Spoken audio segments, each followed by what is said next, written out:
اعوذ باللہ من الشیطان اللعین الرجیم بسم اللہ الرحمن الرحیم الحمد للہ وکفی وسلام علی عبادہ الذین اصطفی. درود بھیجیے محمد وعلیہ.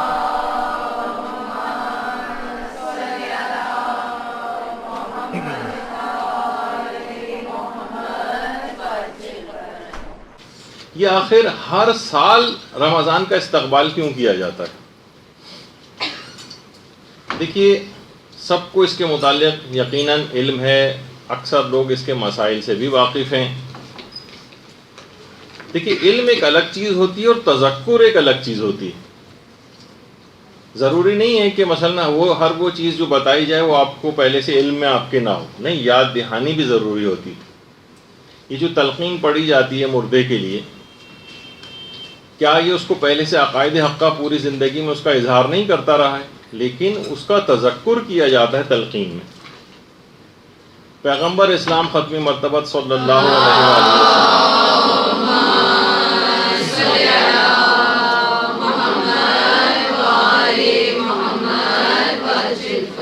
وسلم نے امیر المومنین علیہ السلام کی والدہ گرامی فاطمہ بنت اسد سلام اللہ علیہ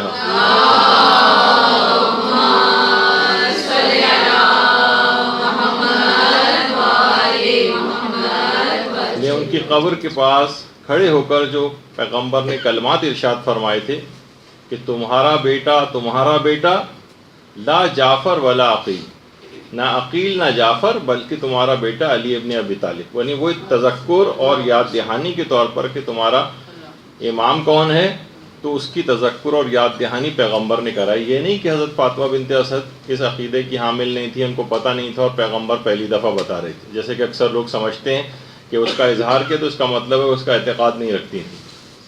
تو یہ تذکر ہوتا ہے، یاد دہانی ہوتی ہے.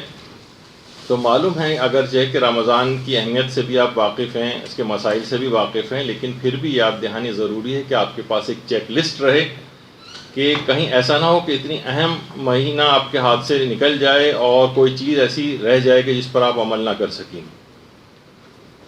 دیکھیے، سب سے بہترین طریقہ، کیونکہ ہمارا عنوان ہی استقبال رمضان کے بہترین طریقے، سب سے بہتر طریقے سے استقبال رمضان کا اس وقت ہوگا کہ جب آپ توبہ سے اس کا آغاز کریں گے.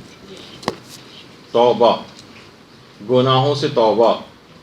یقیناً انسان اتنا زیادہ اپنے آپ کو گناہوں کے مقابلے میں بعض اوقات کبھی اس کو ایسا لگ رہا ہوتا ہے کہ جیسے میں بس اب تو پکا جہنمی ہو گیا، گناہ مجھ سے چھوٹتے ہی نہیں ہیں. لیکن بہرحال توبہ ایک ایسی اس کو امید دلاتی ہے پروردگار کی طرف سے، ایسا ایک حسن ظن کا اس کے اوپر اثر ہوتا ہے کہ اس کو ایک امید بن جاتی ہے کہ میں بخشا جا سکتا ہوں. تو ہمیشہ سچی توبہ سے اس مہینے کا آغاز کرنا چاہیے. سچی توبہ سے، یعنی اگر آپ نے توبہ نہیں کی پچھلے رمضان کی طرح سے اس دفعہ بھی رمضان آئے گا اور گزر جائے گا اور ہم توبہ اور استغفار کی طرف مائل نہیں ہوئے، پکا اور مصمم ارادہ نہیں کیا گناہوں کو چھوڑنے کا، تو یقین کیجئے کہ پھر رمضان کوئی خاطر خواہ آپ کو فائدہ نہیں پہنچائے گا اور ایسے ہی گزر جائے گا جیسے سابقہ سالوں میں گزرا ہے.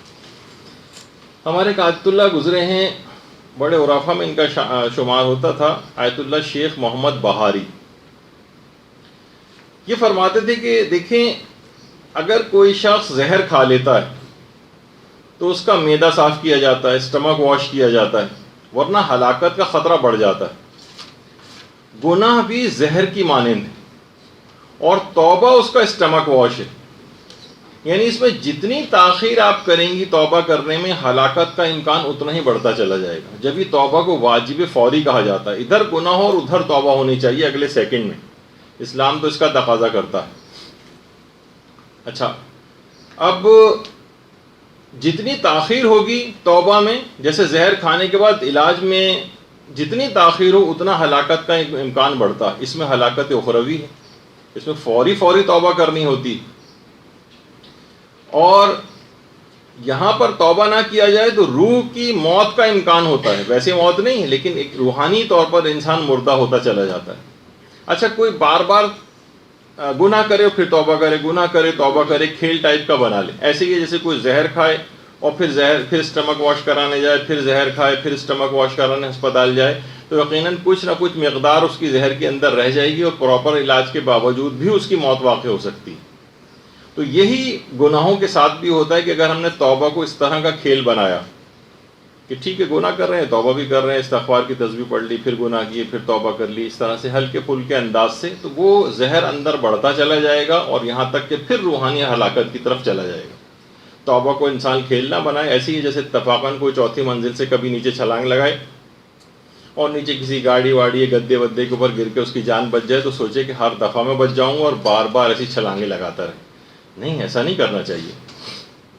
اچھا، اب کوئی اسی طریقے سے علماء مثال دیتے ہیں کہ اگر بازار میں مثلا زہر کی دوا موجود ہے، ہمیں پتہ ہے کہ میڈیکل اسٹور میں زہر کی دوا موجود ہے، تو کتنا احمق ہوگا وہ شخص کہ وہ زہر کی دوا کیونکہ موجود ہے تو میں زہر پیتا رہوں۔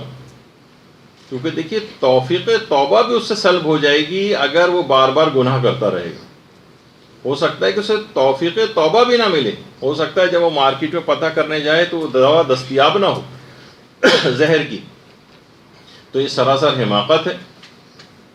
تو سچی توبہ سے اس کا استقبال ہونا چاہیے رمضان کا، سچی توبہ سے، تب یہ رمضان آپ کو بھرپور فائدہ دے گا، اور یہ رمضان آپ کو عذاب آخرت سے نجات دلوائے گا، اور باقاعدہ عذاب آخرت سے نجات دلانے کا یہ اعلان کر کے جاتا ہے رمضان۔ لیکن آپ جتنی بھی سچی اور پکی توبہ کر لیں، ایک دشمن آپ کے گھر میں ایسا موجود ہے جو آپ کی اس توبہ کو کارگر ہونے نہیں دیتا، آپ کے ارادے کو مسمم ہونے نہیں دیتا۔ وہ ایک ٹی وی اسکرین کی صورت میں آپ کے پاس گھر کے اندر موجود ہے۔ یہ آپ کے تمام توبہ کے جتنے بھی آپ ارادے کرتی ہیں ان سب کو باطل کرتا ہے۔ اب مجھے نہیں پتا آپ لاکھ اس کے لیے دلائل دیں، لاکھ آپ کہیں کہ کیا کریں، اس سے تو پیچھا چھوٹ ہی نہیں سکتا ہے۔ نہیں چھوٹ سکتا ہے، جیسے کوئی کہے کہ بھئی میں کیا کروں، یہ تو سب پالیوشن بھی بہت ہے، سب کچھ ہے، اسی کے اندر ہی مجھے رہنا ہے، ہلاک ہو جاؤں گا تو ہو جاؤں گا، کیا کر سکتا ہوں۔ تو ٹھیک ہے، اگر ہلاکت اخروی کے متعلق اتنا اطمینان کسی کو ہے کہ ہو جائے تو ہو جائے، روحانیت برباد ہو تو ہوتی رہے، تو ان تمام چیزوں کو آپ کو کنٹرول کرنے کی ضرورت ہے۔ ابھی رمضان بھی آ رہا ہے، اس کے اندر کتنے فسق و فجور والے پروگرامز دنوں رات گھر کے اندر اس طرح سے لگے رہیں گے، اور کون کون سے رمضان کے شوز اس کے اندر آئیں گے اور اس میں آپ گرفتار ہوں گے، تو یہ آپ کی توبہ کو بار بار توڑوائے گا۔ اب آپ خود اپنے طور پر اس سے نمٹیے کس طریقے سے کرنا ہے، اور آپ کو خطرے کی نشاندہی کر دی کہ توبہ کا یہ سب سے بڑا دشمن تو آپ کے گھر میں موجود ہے۔ اچھا، اب ایک چیز اور بھی کہتے ہیں لوگ کہ بھئی چھوٹے چھوٹے گناہ تو ہو ہی جاتے ہیں۔ دیکھیے ایسے ہی ہے جیسے آپ کہیں کہ ٹھیک ہے میں بڑے بڑے اژدہوں سے نہیں کٹوا رہا، آیت اللہ دست غیب شیرازی مثال دیتے تھے، تو آپ کو بڑے اژدہوں سے نہیں کٹوانا آپ کو پسند، تو کیا آپ کبھی پسند کرتے ہیں کہ میں چھوٹے سانپوں سے کٹوا لوں اپنے آپ کو؟ تو گناہ کبیرہ اگر آپ خدا نہ خواستہ، اور بلکہ بڑی اچھی بات ہے کہ اگر خدا کرے کہ گناہ کبیرہ سے انسان اپنے آپ کو بچا لے، تو گناہ صغیرہ کو انجام دینا اس اطمینان کے ساتھ کہ چھوٹے موٹے گناہ تو ہو جاتے ہیں، ایسے ہی جیسے کوئی کہے کہ چھوٹے موٹے سانپوں سے کٹوانے میں اور ڈسوانے میں تو کوئی ایسا مذائقے کی بات نہیں۔ آیت اللہ محمد تقی عاملی، یہ بڑے بڑے ہمارے علماء دیکھیے کیسی کیسی گفتگو کر کے گئے ہیں، باتیں کر کے گئے ہیں، وہ خود فرماتے ہیں کہ 5-6 وجوہات ایسی ہیں کہ جس سے ہر صغیرہ گناہ بھی کبیرہ گناہ میں بدل جاتا ہے۔ آپ اس طور پر مطمئن نہ رہیں کہ یہ تو چھوٹے موٹے گناہ صغیرہ گناہ ہو جاتے ہیں۔ فرماتے ہیں کہ سب سے پہلے تو چیز ہے گناہوں پر اصرار۔ آپ ایک گناہ کو بار بار کیے چلی جا رہی ہیں، چھوٹے گناہ کا اگر اول تو چھوٹا اور بڑا گناہ خود ایک الگ بحث ہے کہ کوئی گناہ چھوٹا بھی کیونکہ پروردگار کی تمام نافرمانیاں بڑی، چھوٹی نافرمانی اور بڑی نافرمانی دیکھیں کس ذات کی خلاف ورزی ہو رہی ہے، کس کے احکام کی۔ تو گناہوں پر اصرار کرنا، مصر ہونا، بار بار انجام دینا، خود اس کو کبیرہ بنا دیتا ہے۔ آپ جس کو صغیرہ سمجھ رہی ہیں وہ کبیرہ بن رہا ہے، یہ کبیرہ بن جائے گا۔ دوسرا، گناہ کو چھوٹا سمجھنا، استحقار الذم، بس حقیر سمجھنا، ارے یہ تو ہو ہی جاتا ہے، یہ خود اس کو کبیرہ بنا دیتا ہے، یہ گناہوں کو حقیر سمجھنا۔ تیسری چیز فرماتے تھے کہ گناہ کر کے خوشی محسوس کرنا، گناہ کر کے خوشی محسوس کرنا۔ عام طور پر آدمی بڑا خوش ہوتا ہے، کوئی بھی اس قسم کا خراب پروگرام اس نے ٹی وی کے اوپر دیکھا، رقص و موسیقی پروگرام دیکھے، خوشی سی اس کو محسوس ہو رہی۔ کوئی اس نے گھر پہ ایسی تقریب منعقد کی مکس گیدرنگ والی، گناہ کر کے خوشی محسوس کر رہا ہے۔ ورائٹی پروگرام گھر کے اوپر رکھا، مہندی اور تقریب کے اندر خوب فسق و فجور ہوا، لوگوں کو بڑا ہلہ گلا مزہ آیا، گناہ کر کے خوشی محسوس کر رہا ہے، یہ خود اس کو کبیرہ بناتا ہے۔ فرماتے ہیں، اور یہ بھی روایات کے اندر آئی ہے یہ بات کہ جو ہنستے ہوئے گناہ کرے گا وہ روتے ہوئے جہنم میں داخل ہوگا۔ تو ان چیزوں کو انسان کو سمجھنا چاہیے۔ گناہ کو ظاہر کرنا یہ خود کبیرہ بنا دیتا ہے، گناہوں کو ظاہر کرنا۔ کوئی ایک گناہ کیا، اب اس کو دوسروں کے سامنے ظاہر کر رہے ہیں۔ بہت ساری روایات کے اندر خود یہ تمام باتیں، یہ چار جو آپ کے سامنے چیزیں پیش کی ہیں، تو خود روایات کے اندر ہی آئیں، لیکن اب اتنا وقت نہیں ان سب کو پڑھا جائے، لیکن بہرحال وہ علماء نے ان روایات ہی سے ماخوذ یہ اقوال ہیں ان کی۔ پانچویں چیز کہ جس سے گناہ، چھوٹے گناہ بھی بڑے گناہوں میں بدل جاتے ہیں، لوگوں کو گناہوں کی دعوت دینا۔ ایسی تقریب آپ نے گھر میں رکھی، مکس گیدرنگ ٹائپ کی، اب لوگ چاہیں نہ چاہیں اس کے اندر آ کر گناہ کے اندر مبتلا ہو ہی جا رہے ہیں۔ تو اس کا مطلب یہ ہوا کہ لوگوں کو گناہوں کی طرف دعوت دینا، یہ خود اگر اس طرح سے لوگوں کو بلایا جائے اس کے اندر، تو خود ایک بڑے کبیرہ گناہ کے اندر بدل جائے گا۔ اور چھٹی چیز تقی عاملی فرماتے تھے، گناہ کے سلسلے میں تواضع اور انکساری اختیار کرنا۔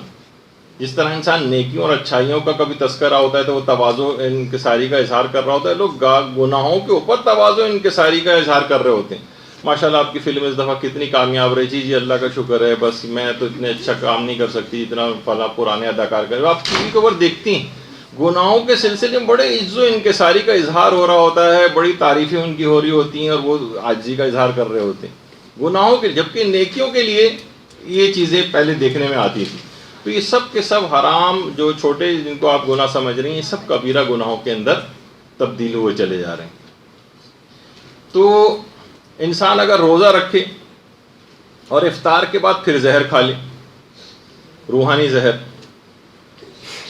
اور اگلے دن پھر روزہ رکھے، پھر اس کے بعد پھر زہر کھا لے، تو وہی ابھی آپ نے سنا بار بار کہ زہر کی کچھ مقداریں جو اندر رہ جائیں گی بالآخر اس کو پھر ہلاک کر دیں گے۔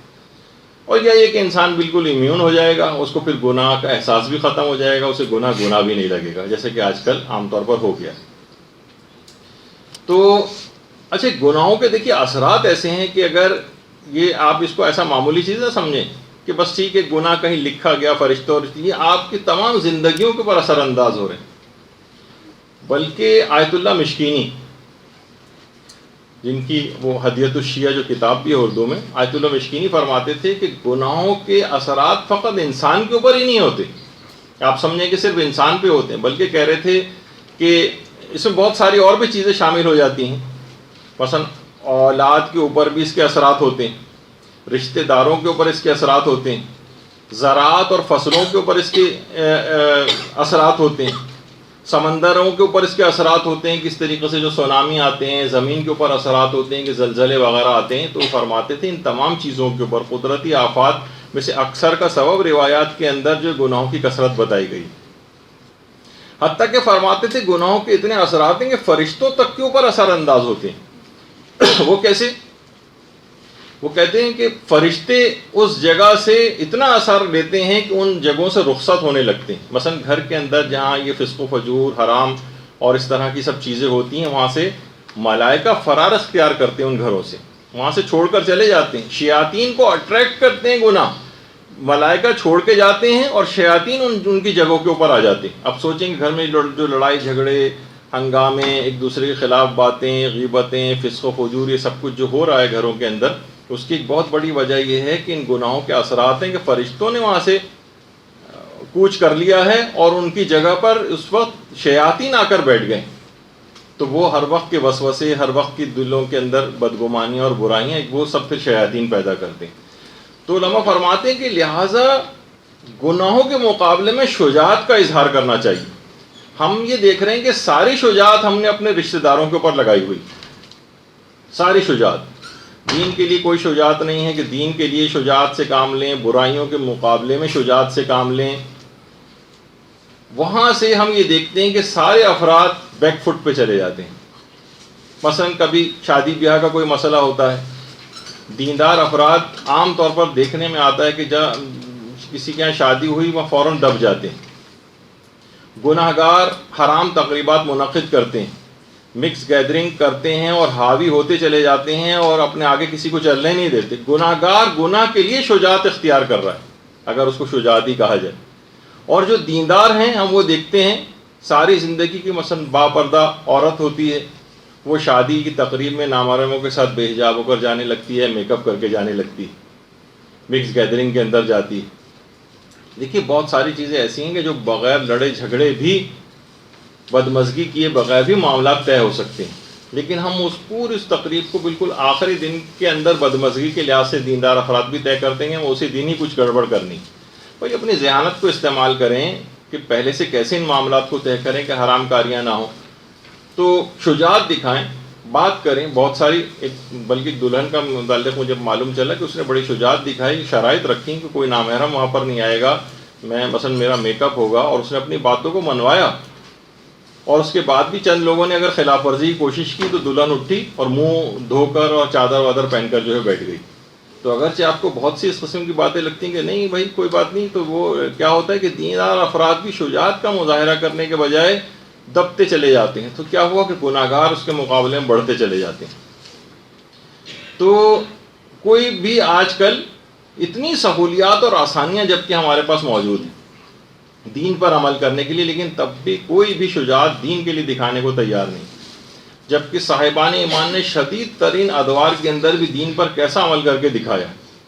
روایات میں ملتا نہیں ہے کہ شہداء کے ساتھ جب کوفے کے بازاروں سے گزر رہے تھے تو ابن زیاد کا جو بھائی تھا، سگا بھائی، اس تک نے شجاعت کا مظاہرہ کیا تھا اور کہا تھا کہ کاش تمام آل زیاد آج ہلاک ہو جاتے مگر فاطمہ کا لال شہید نہ ہوتا.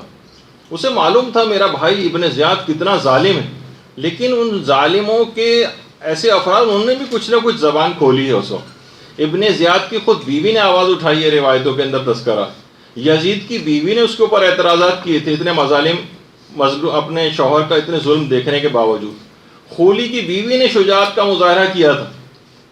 اور بریر حمدانی، ان کی اپنی بیوی نہیں، بریر کے جو قاتل تھا، بریر کا قاتل جب گھر کے اندر آیا ہے تو بریر کے قاتل کی جو بیوی تھی وہ ناراض ہو کر گھر چھوڑ کر چلی گئی تھی. اس نے اتنا شجاعت کا مظاہرہ کیا تھا. یزید کا بیٹے تھا، اس نے کیا کہا تھا؟ اس نے شجاعت کا مظاہرہ کیا تھا اور کہا تھا کہ کاش میں پیدا ہی نہ ہوا ہوتا کہ بنو امیہ کی نسل سے ہونے کی میں ذلت کو برداشت کرتا. تو ان سب افراد نے جانوں کے خطروں کے باوجود آواز اٹھائی.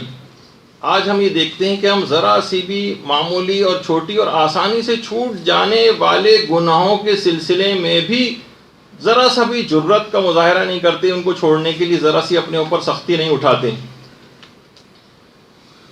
ابھی کتنے مسلسل سوالات ہم دیکھتے ہیں کہ علماء کے پاس بھی جاتے ہیں، مدرسے کا جو پیج ہے اس کے اوپر بھی بے تحاشا اس قسم کے سوالات آتے ہیں. والدین کیا آ رہے ہیں، لڑکے اور لڑکیوں کیا آ رہے ہیں کہ بھئی جناب گرمی بہت ہے، ہم سے روزہ نہیں رکھا جاتا، ہمیں مثلا آفس جانا ہے، کسی کو یونیورسٹی جانا ہے، کسی کو کالج جانا ہے. یعنی کہ کتنے ادوار کے اندر کیسے کیسے لوگوں نے مظالم اٹھا کر دین کے اوپر عمل کیا ہے، جانیں دی ہیں، گھر بار لٹائے ہیں، اور ہم اتنے معمولی سے صرف روزہ رکھنے کو کہا جا رہا ہے، ٹھنڈوں کے اندر بیٹھے ہوئے ہیں، پنکھوں کے اندر بیٹھے ہوئے ہیں، اے سیوں کے اندر بیٹھے ہوئے ہیں، تب بھی ان سے روزہ اور رکھنا اور دین کے اوپر عمل کرنا مشکل ہو رہا ہے. تو دیکھیے گناہوں پر مصر ہونے کے ساتھ یہ رمضان فائدہ نہیں دے گا. اس کے مقابلے میں ایک جرت کا اظہار کرنا پڑے گا، مصمم ارادہ کرنا پڑے گا، پکا ارادہ کرنا پڑے گا کہ میں اب گناہ کوئی نہیں کروں گی. جب تک یہ پکا ارادہ نہیں ہے تو یقین جانی کہ رمضان کوئی خاطر خواہ آپ کو فائدہ نہیں دے گا جب تک کہ توبہ سچی توبہ نہ. آیت اللہ جواد عاملی نے ایک بڑی اچھی بات کہی ہے کہ جو بھی اپنے امام کے اوپر اعتقاد رکھتا ہے، نیک اعمال بھی کبھی کبھار چلیں اس سے ہو جاتے ہیں، لیکن جس طریقے سے امام کی اطاعت کرنی چاہیے مقام اطاعت کے اندر وہ فعل نظر آتا ہے. اعتقاد ہے، ٹھیک ہے، ہمارا اعتقاد ہے کہ ہمارے امام ہیں، لیکن وہ اپنے عمل سے امام کے قلب کو غمگین کرتا ہے. کوئی مثلا عورت ہے، وہ خود کو اپنے آپ کو کنیز زہرا کہتی ہے، لیکن بے حجابی کے ذریعے حضرت زہرا کے قلب نازنی کو مجروح کرتی ہے، ان کو زخمی کرتی ہے، ان کے دل کو غمزدہ کرتی ہے. تو فرماتے ہیں کہ یہ تمام افراد کے جو کہ بد اعمالیوں کے ذریعے اور گناہوں کے ذریعے، چاہے وہ ان کے اوپر اعتقاد ہی کیوں نہ رکھتے ہوں، یہ تمام افراد زہرا کے لخت جگر کے ظہور کی راہ میں رکاوٹ ڈالنے والے ہیں، آیت اللہ جواد عاملی فرماتے ہیں. اور ایسے افراد یہ بہت بڑے خطرے سے دوچار ہونے والے ہیں. وہ خطرہ کیا ہے؟ فرماتے ہیں کہ جب یہ لوگ مرتے ہیں یا مریں گے تو بعض گناہوں کے باعث یہ قبر میں امام زمانہ علیہ السلام کا نام تک بھول جائیں گے.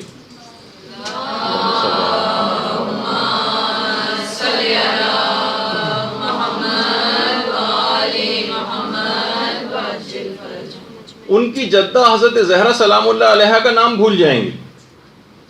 اور بعض روایات میں یہ ہے کہ جب منکر و نکیر آ کر سوال کریں گے تو ایسے ہی بد عمل قسم کے افراد یہاں تک نوبت آئے گی کہ پیغمبر اسلام تک کا نام بھول جائیں گے. بہت بڑے خطرے سے انسان دوچار ہوتا ہے. اب اس رمضان سے بھی فائدہ نہیں اٹھایا اگر ہم نے گناہوں کے اندر ویسے ہی رہے اور مصمم ارادہ نہیں کیا کہ بس آج کے بعد مجھے کوئی گناہ نہیں کرنا. اور کبھی کبھار ہو جائیں تو توبہ کی توفیق مل جائے گی اور سہو اور نسیان کے اندر ہو جائے، لیکن پکا اور مصمم ارادہ کرنا ہے کہ نہیں کرنا ہے. ہلکا پھلکا سا ارادہ ہو کہ ٹھیک ہے جب کبھی موقع آئے گا تو اتنا تو ہو ہی جاتا ہے، تو اس کا مطلب یہ ہوا کہ گناہ کا پکا ارادہ نہیں کیا ہے آپ نے چھوڑنے کا، اور یہ رمضان اتنا فائدہ مند ثابت نہیں ہوگا. ورنہ کتنا بڑا خطرہ ہے کہ ان شخصیات کے نام تک انسان بھول جائے. سوال منکر و نکیر ہو رہا اور ان شخصیات کے نام اس کو یاد نہ ہو، پتہ ہی نہ ہو، حق کا پکا رہ جائے، تو پھر قبر کے اندر کیا ہوگا. تو دیکھیے یہی مسئلہ ہے کہ اس نفس کو رمضان کے اندر مکمل طور پر قابو کرنا ہے. دیکھیے خود ابلیس جو ہے نا، یہ خود نفس امارہ کا شاگرد ہے. بھائی ابلیس کو بھی تو کسی نے بہکایا. کس نے بہکایا؟ اس کے اپنے نفس امارہ نے اس کو بہکایا. الگ سے اس کے لیے کوئی اور ابلیس وغیرہ کا سلسلہ نہیں تھا، یہی اس کا نفس تھا. یعنی نفس جو ہے یہ شیطان کا بھی استاد ہے. بس اسی کو آپ کو رام کرنا ہے. یہ رمضان کا مہینہ اسی نفس کو رام کرنے کے سلسلے میں. آیت اللہ حق شناس جن کا پچھلی مرتبہ بھی تذکرہ ہوا تھا، آپ فرماتے تھے کہ آپ صرف اور صرف ترک معصیت کا ارادہ کریں، پکا ارادہ کریں. بس خدا آپ کو خود حرام کام سے بچا لے گا، خدائی مدد آئے گی. آپ کا کام فقط پکا ارادہ کرنا ہے. اور پکا ارادہ آپ کو خود پتہ ہے کہ پکا ارادہ کیا ہوتا ہے، کہ آپ کا یعنی آپ مصمم ہوتی ہیں کہ کوئی بھی کام دنیا میں جو آپ کر رہی ہیں ایک کمٹمنٹ ہوتا ہے، پکا ارادہ ہوتا ہے. کوئی لڑکی میڈیکل کالج میں پڑھ رہی ہوتی ہے، پکا ارادہ ہوتا ہے کہ میں اس کو جو ہے پورے کورس کو کمپلیٹ کروں گی. مثلا دنیاوی چیزوں کے لیے انسان پکے ارادے نہیں کرتا.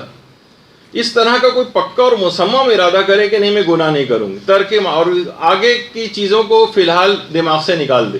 ورنہ ہوتا ہے نا کہ اندرونی طور پر ایک شکست کا سا احساس ہوتا ہے کہ پہلے بھی کتنی توبہ کی ہیں جو ٹوٹ چکی ہیں.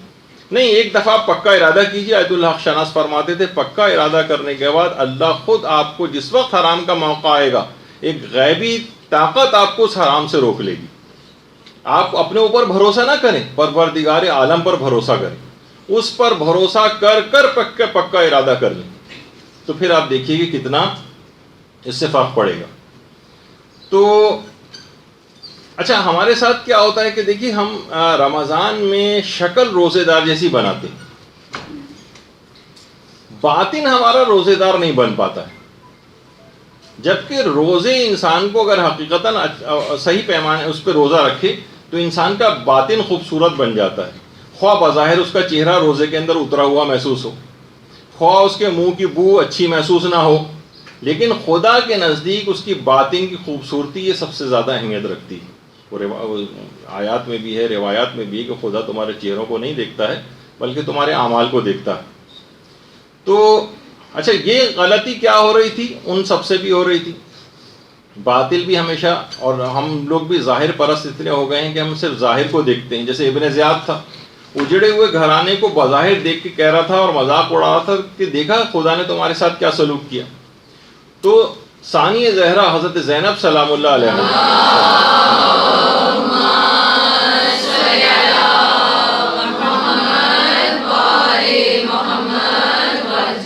اس وقت کیا کہا تھا؟ ما رائے تو الا جمیلا، ہم نے تو سوائے پروردگار سے حسن و خوبصورتی کے علاوہ کچھ دیکھا ہی نہیں. باطن کی طرف متوجہ کیا. بظاہر وہ لوٹا پٹا گھرانہ تھا، جس خاندان کے سارے مرد مارے جا چکے تھے، مظالم کی ایک انتہا ہو چکی تھی، اس وقت شہزادی یہ کہہ رہی ہیں کہ ہم نے پروردگار سے سوائے خوبصورتی کے کچھ نہیں دیکھا ہے۔ تو اس سے آپ اندازہ لگائیے کہ وہ باطن کی طرف متوجہ کر رہی تھی، ظاہر کی طرف نہیں۔ ظاہر تو صرف ابن زیاد دیکھ رہا تھا کہ ان کے ساتھ ان کے مظالم کے بعد اس خاندان کا ہم نے کیا کس نتیجے تک ان کو پہنچایا ہے۔ بظاہر مظلومیت کا کتنا بڑا اس کے سامنے اظہار ہو رہا تھا، لیکن کیا ہے انہوں نے باطن کی طرف جو ہے وہ متوجہ کرایا۔ بظاہر بھی لوگ ہمارے یہاں بھی دیکھیے دنیاوی ترقیوں سے کتنا زیادہ متاثر نظر آتے ہیں۔ باہر ملکوں کے اور مغربی ممالک کی کتنی تعریفیں ہو رہی ہوتی ہیں کہ دیکھیے کتنی ایجادات وہاں پر ہو گئی ہیں، مغربی ممالک کے کتنے زبردست سسٹم بنے ہوئے ہیں، کوئی وہاں سے آ جائے تو بس وہاں کے قصیدے ہی دنوں رات پڑھتا رہتا ہے۔ تو دیکھیے یہ خوشحالی جو وہاں پر ہے، لیکن اگر کوئی شخص وہاں پر رہے یا ایسی جگہوں کے اوپر جا کر رہے کہ جہاں اس کا دین تباہ و برباد ہو رہا ہو، کہ جس کے متعلق حضرت امیر بھی فرماتے تھے کہ وَالْحَرِيبُ مَنْ حُرِبَ دِينُهُ، جس کا دین لوٹ لیا گیا ہو اس نے سب کچھ اپنے ہاتھ سے کھو دیا۔ تو کسی بھی جگہ بظاہر آپ کو لگ رہا ہے کہ کوئی شخص بہت خوشحال ہے، بظاہر بہت لگ رہا ہے کہ بہت اچھی جگہ کے اوپر رہتا ہے، لیکن مثلا اگر اس کا دین تباہ حال ہوا ہے، دین اس کے ہاتھ سے نکل گیا ہے، تو اس نے سب کچھ کھو دیا۔ ظاہری طور پر وہ جو آپ سنتی ہیں کہ حاجی کتنے زیادہ تھے کہ آ کر راوی نے کہا تھا کہ مولا کتنا زیادہ آواز آ رہی ہے لبیک اللہم لبیک کی، تو امام نے فوراً، یہ تو ظاہر نظر آ رہا تھا نا لوگوں کو، ابو بصیر کو باطن دکھایا اپنی دو انگلیوں کے درمیان، اور اس کے بعد کہا ما اقل الحجیج و اکثر الزجیج، حاجی کتنے کم ہیں اور شور مچانے والے کتنے زیادہ ہیں۔ اور جب دو انگلیوں کے بیچ میں دیکھا تھا تو کوئی کتا کھڑا ہوا تھا، کوئی سور کھڑا ہوا تھا۔ یہ باطنی نگاہ کے اندر باطن کو امام نے اس کی طرف متوجہ کیا کہ انسان اپنے ظاہر کو صرف اچھا نہ کرے بلکہ باطن کو اچھا بنائے۔ تو بظاہر ہم یہ کرتے ہیں، خواتین کرتی ہیں کہ صرف میک اپ کر لیا، شکل اپنی اچھی بنا لی، اپنے اچھے کپڑے جو ہے وہ انہوں نے اچھے کر لیے۔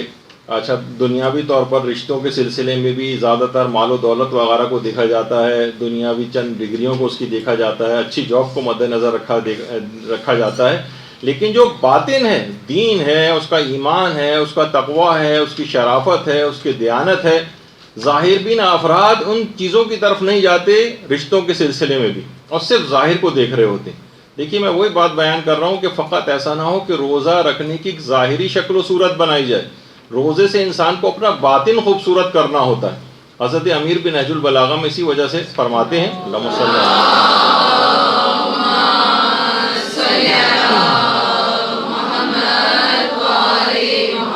اور اولیاء خدا کی تاریخ یہی بیان کر رہے ہیں کہ وہ باطن دنیا کی طرف نگاہ کرتے ہیں، وہ صرف ظاہری دنیا نہیں۔ ابھی جو میں نے مثال دی کہ لوگ بہت سارے ایسے فسق و فجور والی جگہوں کے اوپر جہاں دین خراب ہو رہا ہوتا ہے، اس کے صرف ظاہری طور پر اس کو دیکھ رہے ہوتے ہیں۔ تو لیکن کیا ہے، اولیاء خدا باطن دنیا کو دیکھتے ہیں اور عام لوگ ظاہر دنیا کو دیکھتے ہیں۔ تو باطن کی طرف آپ کو نگاہ کرنی ہے، اپنے بھی باطن کی طرف آپ کو نگاہ کرنی ہے، کیونکہ دیکھیے جن افراد کی آپ نگاہوں میں کوئی مقام بنانے کے لیے اچھے کپڑے پہنتی ہیں، اپنی اچھی شکل و صورت بناتی ہیں، یقین کیجئے کہ وہ آپ کو حاسدانہ نگاہ سے دیکھتے ہیں، وہ آپ کے نعمت کا زوال چاہتے ہیں۔ آپ جن کو دکھا رہی ہیں نا اچھے کپڑے، اور بار بار اچھے اچھے کپڑے ہر دفعہ ان کے لیے بنا کر اپنے آپ کتنی محنتیں کر رہی ہیں، تگ و دو کر رہی ہیں، صرف لوگوں کو دکھانے کے لیے تو کرتا ہے انسان، یہ کیوں اس طرح کے زیور پہنتا ہے۔ وہ سب خواتین جن کے سامنے آپ اس طرح تیار ہو کر جاتی ہیں، وہ حاسدانہ نگاہ سے آپ کو دیکھتی ہیں۔ ہو سکتا ہے کہ بہت قریبی کوئی رشتہ دار بھی آپ کو حاسدانہ نگاہ سے دیکھ رہا ہو اور خوش نہ ہو رہا ہو۔ تو ایسے افراد کے لیے کہ جو صرف آپ کے ظاہر جن کے لیے آپ اچھا بنا رہی ہیں اتنا، اور اتنی محنت کر رہی ہیں جو اسلام کو مطلوب بھی نہیں ہے، اور وہ آپ سے حسد کر رہے ہیں، ان حاسدوں کے لیے آپ اتنی محنت کر رہی ہیں، اس کے مقابلے میں کتنی کم محنت سے آپ اپنے باطن کو ٹھیک کر کے اپنے پروردگار کو راضی کر سکتی ہیں۔ تو اس کے لیے ہلکان ہونا، ظاہر کے لیے ہلکان ہونا، یہ انتہائی حماقت ہے۔ انسان کو چاہیے کہ اپنے باطن کو اچھے سے اچھا بناتا چلا جائے، دنیاوی ظاہری اعتبار سے جتنی ضرورت ہوتی ہے اپنے ظاہر کو ٹھیک کرنے کی اتنا ظاہر کو ٹھیک کریں، لیکن ساری محنتوں کا، ساری ہمتوں کا محور و مرکز فقط ظاہر کو بہتر بنانا نہ بنے۔ تو دیکھیے ظاہر اور باطن کی موافقت، یہ بہت علماء اس بات کو بہت زور دیتے ہیں. ہم دیکھتے ہیں ہماری عام زندگی میں بڑی منافقانہ ایک رویہ ہے. ظاہر کچھ ہوتا ہے ہمارا، باطن کچھ ہوتا ہے. ذرا سا کسی سے ملتے ہیں، ظاہر میں کسی اور طرح سے ملتے ہیں، جب وہ اٹھ کر جاتا ہے تو ہمارا اس کے متعلق پیچھے رویہ کچھ اور ہو جاتا ہے. ظاہر اور باطن کے اندر ایک موافقت ہونی چاہیے. جب یہ وجہ ہے کہ امیر المومنین علیہ الصلوۃ والسلام کی حدیث ہے،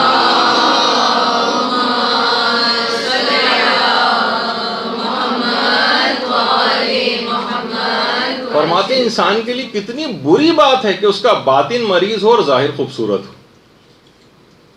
یہ اسی کو تو دیکھیے، آپ دیکھتی ہیں وہ جو ٹپ آف دی آئس برگ جس کو کہا جاتا ہے، کہ اوپر ظاہر اگر آپ دیکھیں تو کتنا چھوٹا سا صرف ایک کونا سا اوپر نکلا ہوا ہوتا ہے، اور ایک اتنا بڑا پہاڑ اس کے جو ہے وہ نیچے ہوتا ہے.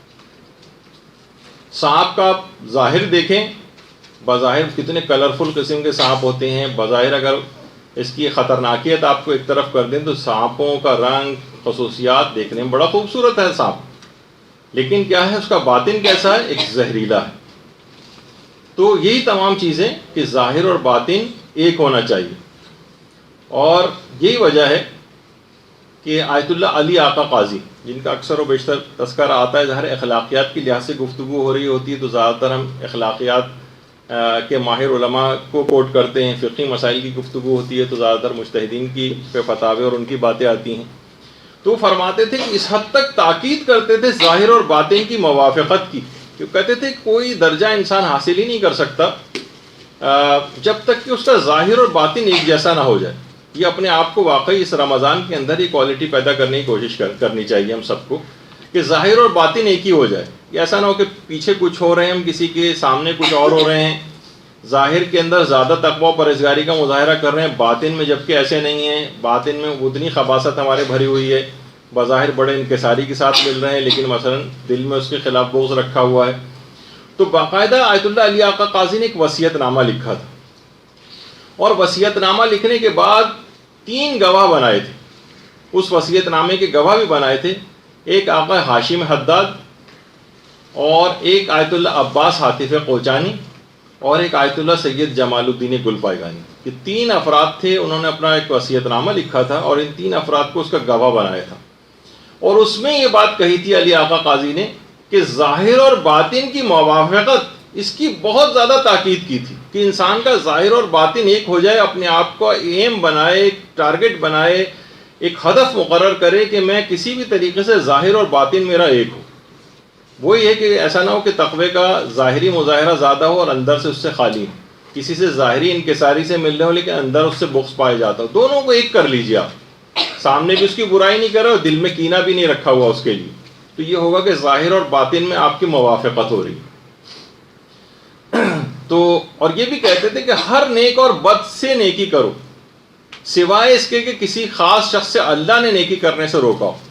یعنی وہ کہتے تھے ہر نیک سے تو انسان نیکی کرتا ہی ہے، بد افراد سے بھی، ان کے ساتھ بھی نیکی ہے کہ ان کو برائی سے روکو اور ان کو ان کے حال کے اوپر نہ چھوڑو. لیکن ابھی ہم دیکھتے ہیں یہی علماء کرام، ابھی آپ دیکھیں گی کہ ابھی شروع ہونے والا ہے کہ ابھی رمضان کے چاند کے سلسلے کے اندر یہ مسئلہ شروع ہوگا، پھر عید کے چاند کے مسئلے میں یہ مسئلہ شروع ہوگا، اور وہ ہوگا انہی علماء کی توہین. ہر گھر کے اندر ایسے افراد دیکھیے گا کیسے کیسے مولوی، ملا، فلاں، ان تمام مجتہدین اور مراجع کو کس انداز سے لوگ اس میں کہیں گے. ویسے بظاہر ان کی تعظیم کرتے ہوئے نظر آتے ہیں علماء کی، لیکن اس کے بعد جب موقع آتا ہے تو انسان ان کا ظاہر اور باطن اس کی موافقت نہیں کرتا اور اندرونی خباثت نکل کے باہر آ جاتی ہے اور ان علماء اور مراجع کو انسان برا بھلا کہنے لگتا. گھروں میں آپ دیکھیے گا کچھ عرصے میں. یہی وجہ ہے کہ آیت اللہ سید ابو الحسن مولانا، نام ہی ان کا تھا ابو الحسن مولانا، یہ فرماتے تھے 2 افراد کی غیبت سے خاص طور پہ اپنے آپ کو بچانا. اچھا، رمضان اور غیر رمضان دونوں ہی کے لیے بات ہے، رمضان کے اندر بھی اور غیر رمضان میں بھی. کہتے تھے ایک تو علماء کی غیبت سے انسان اپنے آپ کو بچائے، یہ بہت خطرناک ہے. علماء کی غیبت اور سادات کی غیبت. اب تو پورے گھرانے، ظاہر سادات گھرانے، اور ایک سید دوسرے سید کی بھی خوب غیبتیں کر رہا ہوتا ہے.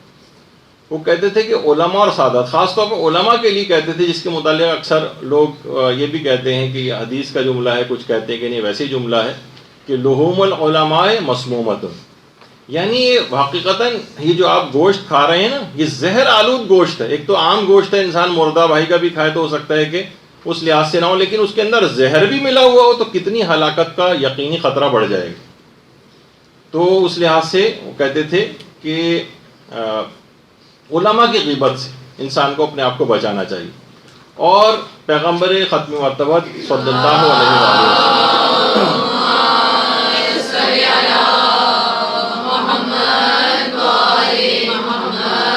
پیغمبر فرماتے تھے کہ جو شخص بھی فقیہ کا اکرام کرے گا، فقیہ کا جس کے ہمارے سب سے زیادہ ان کی مذمتیں بھی شروع ہونے والی ہیں، وہ اس حالت میں اپنے پروردگار سے ملاقات کرے گا کہ اس کا پروردگار اس سے راضی و خوشنود ہوگا. یعنی اگر ایک فقیہ کی صرف عزت اکرام اس نے کیا، اور جو شخص بھی کسی فقیہ کی توہین کرے گا، خدا اس حالت میں اس سے ملاقات کرے گا کہ خدا اس سے ناراض ہوگا. سوچیے کہ خدا اگر کسی سے ناراض ہو اور وہی آسرا ہو، اور خدا سے ملاقات آخرت جس سے مراد ہے کہ عالم آخرت میں قیامت کے روز جس سے خدا ناراض ہو جائے، اس کا جہنم میں جانے کے علاوہ کیا اس کے پاس راستہ بچتا ہے. تو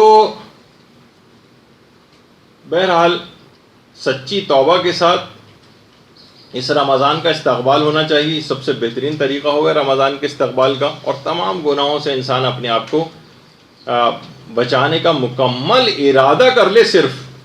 باقی تو اس کے بعد آیت اللہ شناس فرماتے تھے کہ بس پروردگار خود ہی اس کو گناہوں کی انجام دہی سے رکوا دے گا. ایک فرشتہ گویا ایک لحاظ سے اس کا ہاتھ پکڑ کر روک لیا کرے گا. ایک دفعہ انسان پکا ارادہ تو کرے. یہ ہمارا ساتھ معاملہ یہ ہوتا ہے کہ ہمارے بہت ہی شکستہ، بہت ہی ہلکے پھلکے ٹائپ کے ارادے ہوتے ہیں. اسے ارادہ بھی نہیں، صرف ایک خواہش ہوتی ہے.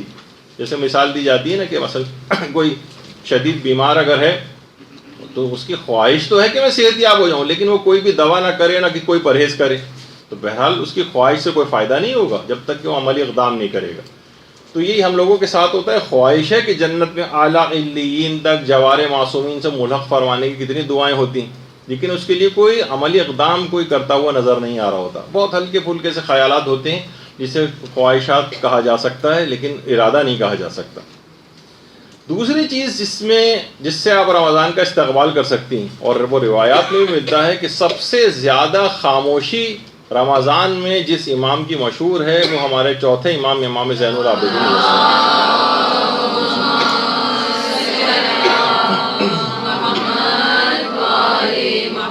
کہ سوائے دعاؤں کے، اذکار کے، تلاوت قرآن کے اور امر بالمعروف اور نہی عن المنکر کے امام کی زبان پر کوئی اور بات دنیاوی آتی نہیں تھی. اتنا اپنے آپ کو اس کے اندر مصروف رکھتے تھے. تو اس رمضان کے استقبال کا ایک پورا مصمم بہترین، اگر آپ کو اس کا استقبال کرنا ہے تو مصمم ارادہ کیجئے کہ فضول گوئی سے اپنے آپ کو بچائیں گے. فضول گوئی کے اندر تمام حرام چیزیں بھی آتی ہیں اور فضول بیکار چیزیں بھی آتی ہیں. ٹھیک ہے، اس کے اندر کوئی غیبت نہیں کی، کوئی تہمت نہیں لگائی، جھوٹ نہیں بولا آپ نے، لیکن زبان کو فضول قسم کی باتوں کے اندر آپ دیکھیں. خواتین کبھی آپ ریکارڈ کر کے دیکھ لیجیے جو عمومی گفتگو ہوتی ہے. یہ بھی بہت اچھی چیز ہے کہ آپ کو خود اندازہ ہوگا کہ ہم نے کتنا 1 گھنٹہ گفتگو ہم لوگوں نے بیٹھ کے کی، کتنا فضول وقت ضائع کیا ہے. کوئی ایک کام کی بات اس میں نہیں کی، بلکہ حرام سے بھی گفتگو پوری بھری. کہیں کسی کا مذاق اڑا دیا، کہیں کسی کی غیبت کر دی، کہیں کسی کی چغلی کر دی، کسی کا راز فاش کر دیا. کتنی ایسی چیزیں ہیں. یہی وجہ ہے کہ آیت اللہ کوہستانی خرافہ میں سے گزرے ہیں. انہوں نے تو باقاعدہ اپنے مدرسے میں ایک جملہ لکھ کر لگایا تھا کہ میں فضول اور بیہودہ گفتگو کو لقمہ حرام سے کمتر نہیں سمجھتا. فضول گفتگو ابھی کوئی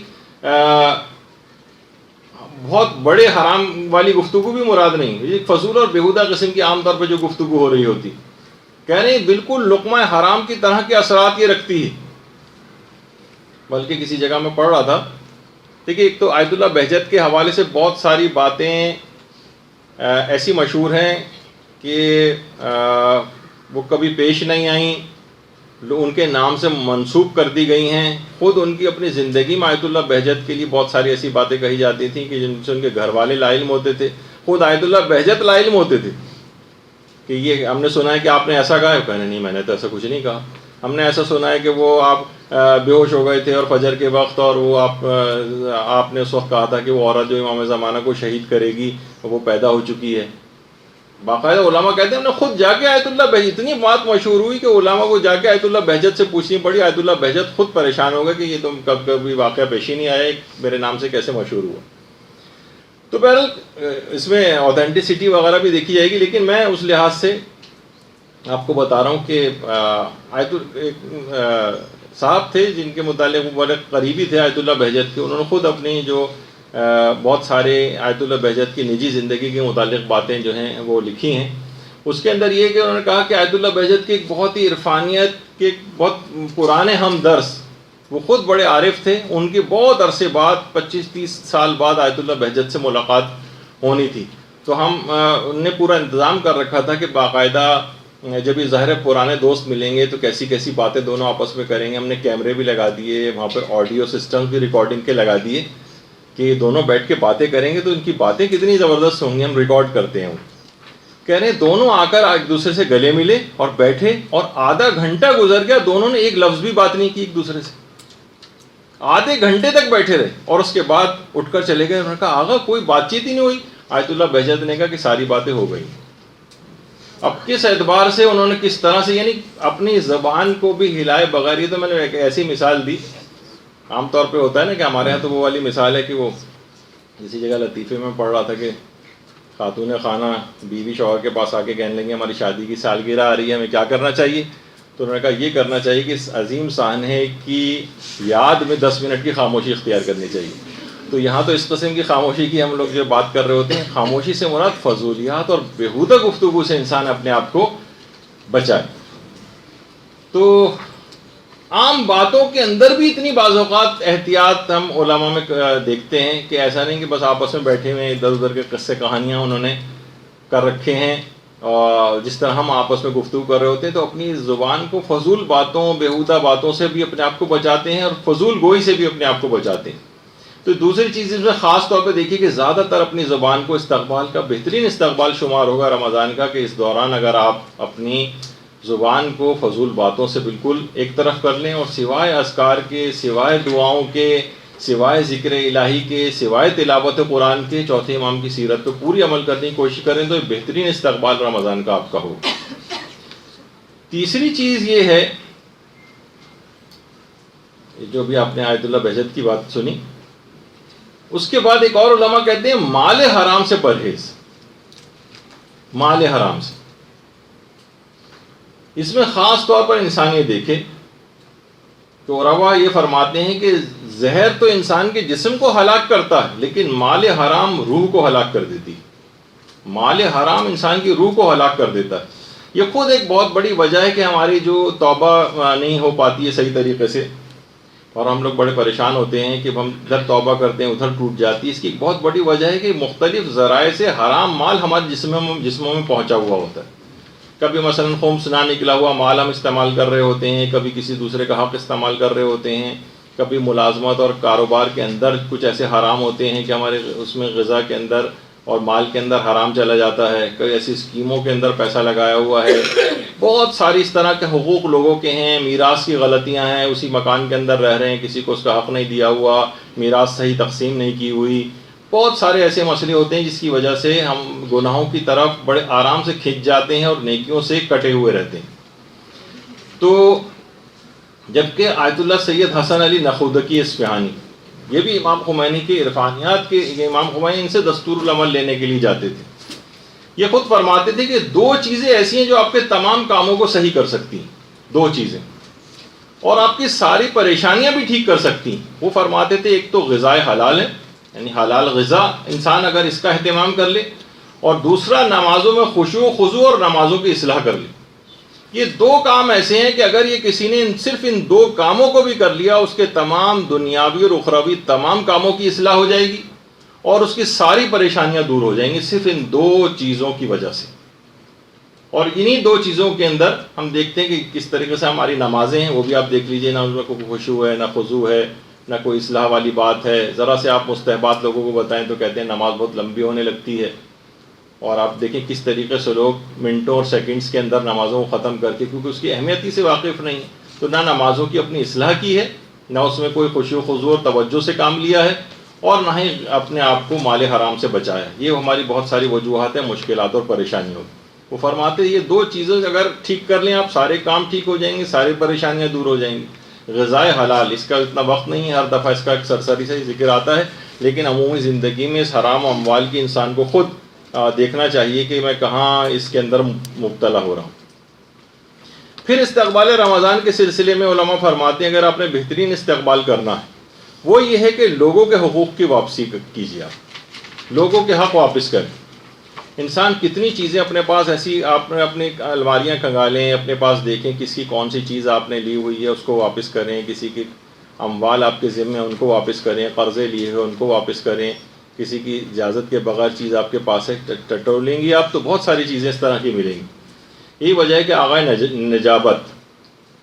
نجابت یہ خود آیت اللہ علی آقا قاضی کے شاگردوں میں سے تھے.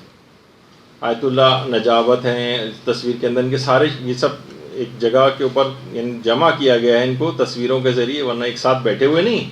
آیت اللہ عاطف عباس کوچانی, محمد حسین طباطبائی, ہاشم حداد ہیں, آیت اللہ حق شناس ہیں, آیت اللہ سید عبدالکریم کشمیری ہیں, سارے جتنے بھی افراد بیٹھے ہوئے ہیں سب ان کے شاگرد. انہیں کے اندر ایک آیت اللہ نجابت بھی تھی.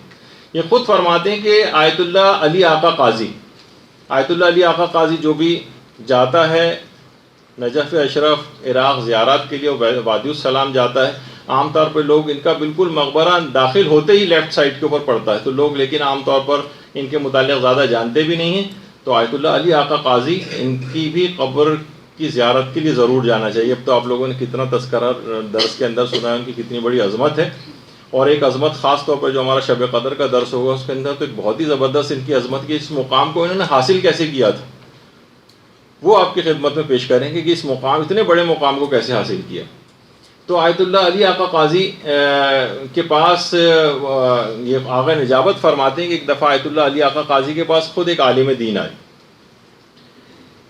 اور آ کر کہا کہ ایک شاگرد کا ایک حق مجھ پر رہ گیا ہے, اب وہ شاگرد بھی پتہ نہیں کہاں چلا گیا ہے, اب میں کیا کروں. آیت اللہ علی آقا قاضی نے کہا کہ کسی بھی صورت اس کو ڈھونڈو, اس کا حق اس کو واپس کرو.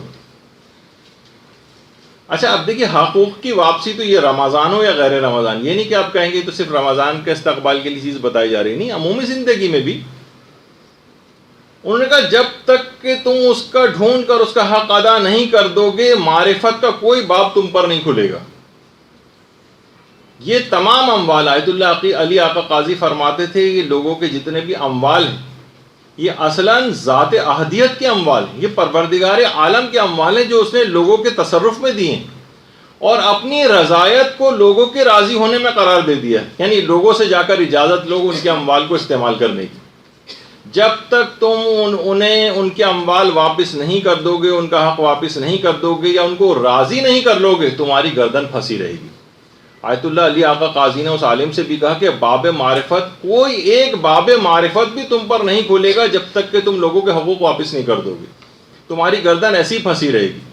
تو آپ خود سوچیے کہ رمضان ہو, لوگوں کا جو حقوق ہیں وہ ہماری گردن کے اوپر ہوں, تو کون سی معرفت ہم کو ملے گی, کیا ہم رمضان سے حاصل کر سکیں گے. تو استقبال رمضان کا ایک طریقہ یہ کہ جائیے, تلاش کیجیے, ڈھونڈیے, لوگوں کے اموال کی واپسی میں خمس کی ادائیگی بھی شامل ہے. اب تو عام لوگوں کو چھوڑیے, یا تو حق زہرا مثلا ہم ضبط کر کے بیٹھے ہوئے ہیں بالفرض, اور ان کے قرضے لوگ لے کر واپس نہیں کر رہے ہیں, دوسروں سے کوئی چیز لی اور واپس نہیں کر رہے ہیں کہ وہ بھول گیا, اچھی بات ہے. تو لوگوں کے حقوق کی واپسی یہ بہت ہی زیادہ ضروری ہے. یہ ہر صورت میں استقبال رمضان کے اعتبار سے بھی اور عام زندگی کے اعتبار سے بھی یہ ضرور ہونی چاہیے. اس کی اتنی زیادہ اہمیت ہے کہ ایک شخصیت ہے تاریخ کے اندر, اس کو سیف الاسلام کہا جاتا ہے, خالد بن ولید. ان کا واقعہ مستدرک بحار الانوار میں بھی ہے, خود بہار میں بھی ہے, اہل سنت کی بھی کتابوں کے اندر بہت زیادہ یہ واقعہ موجود ہے کہ پیغمبر اسلام نے ایک دفعہ ایک قبیلے میں دعوت اسلام کے لیے سیف الاسلام کا جو لقب ان کو دیا گیا ہے ان کو بھیجا, خالد بن ولید کو. اچھا جب یہ وہاں گئے تو وہاں پر ان کو ایک ایسا شخص نظر آیا جس نے ان کے چچا کو قتل کیا تھا.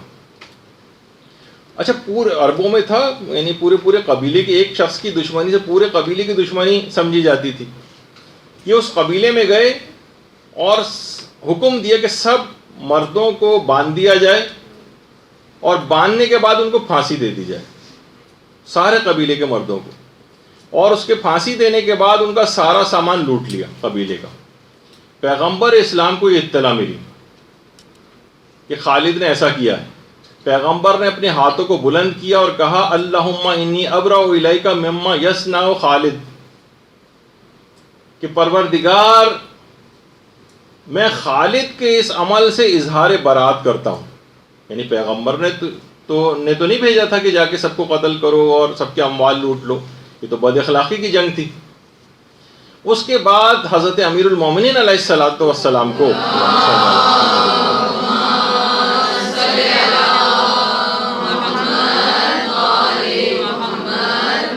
پیغمبر اسلام نے حضرت امیر کو بھیجا کہ تم جاؤ اور قبیلے والوں کو ہر ممکن طریقے سے راضی کرو۔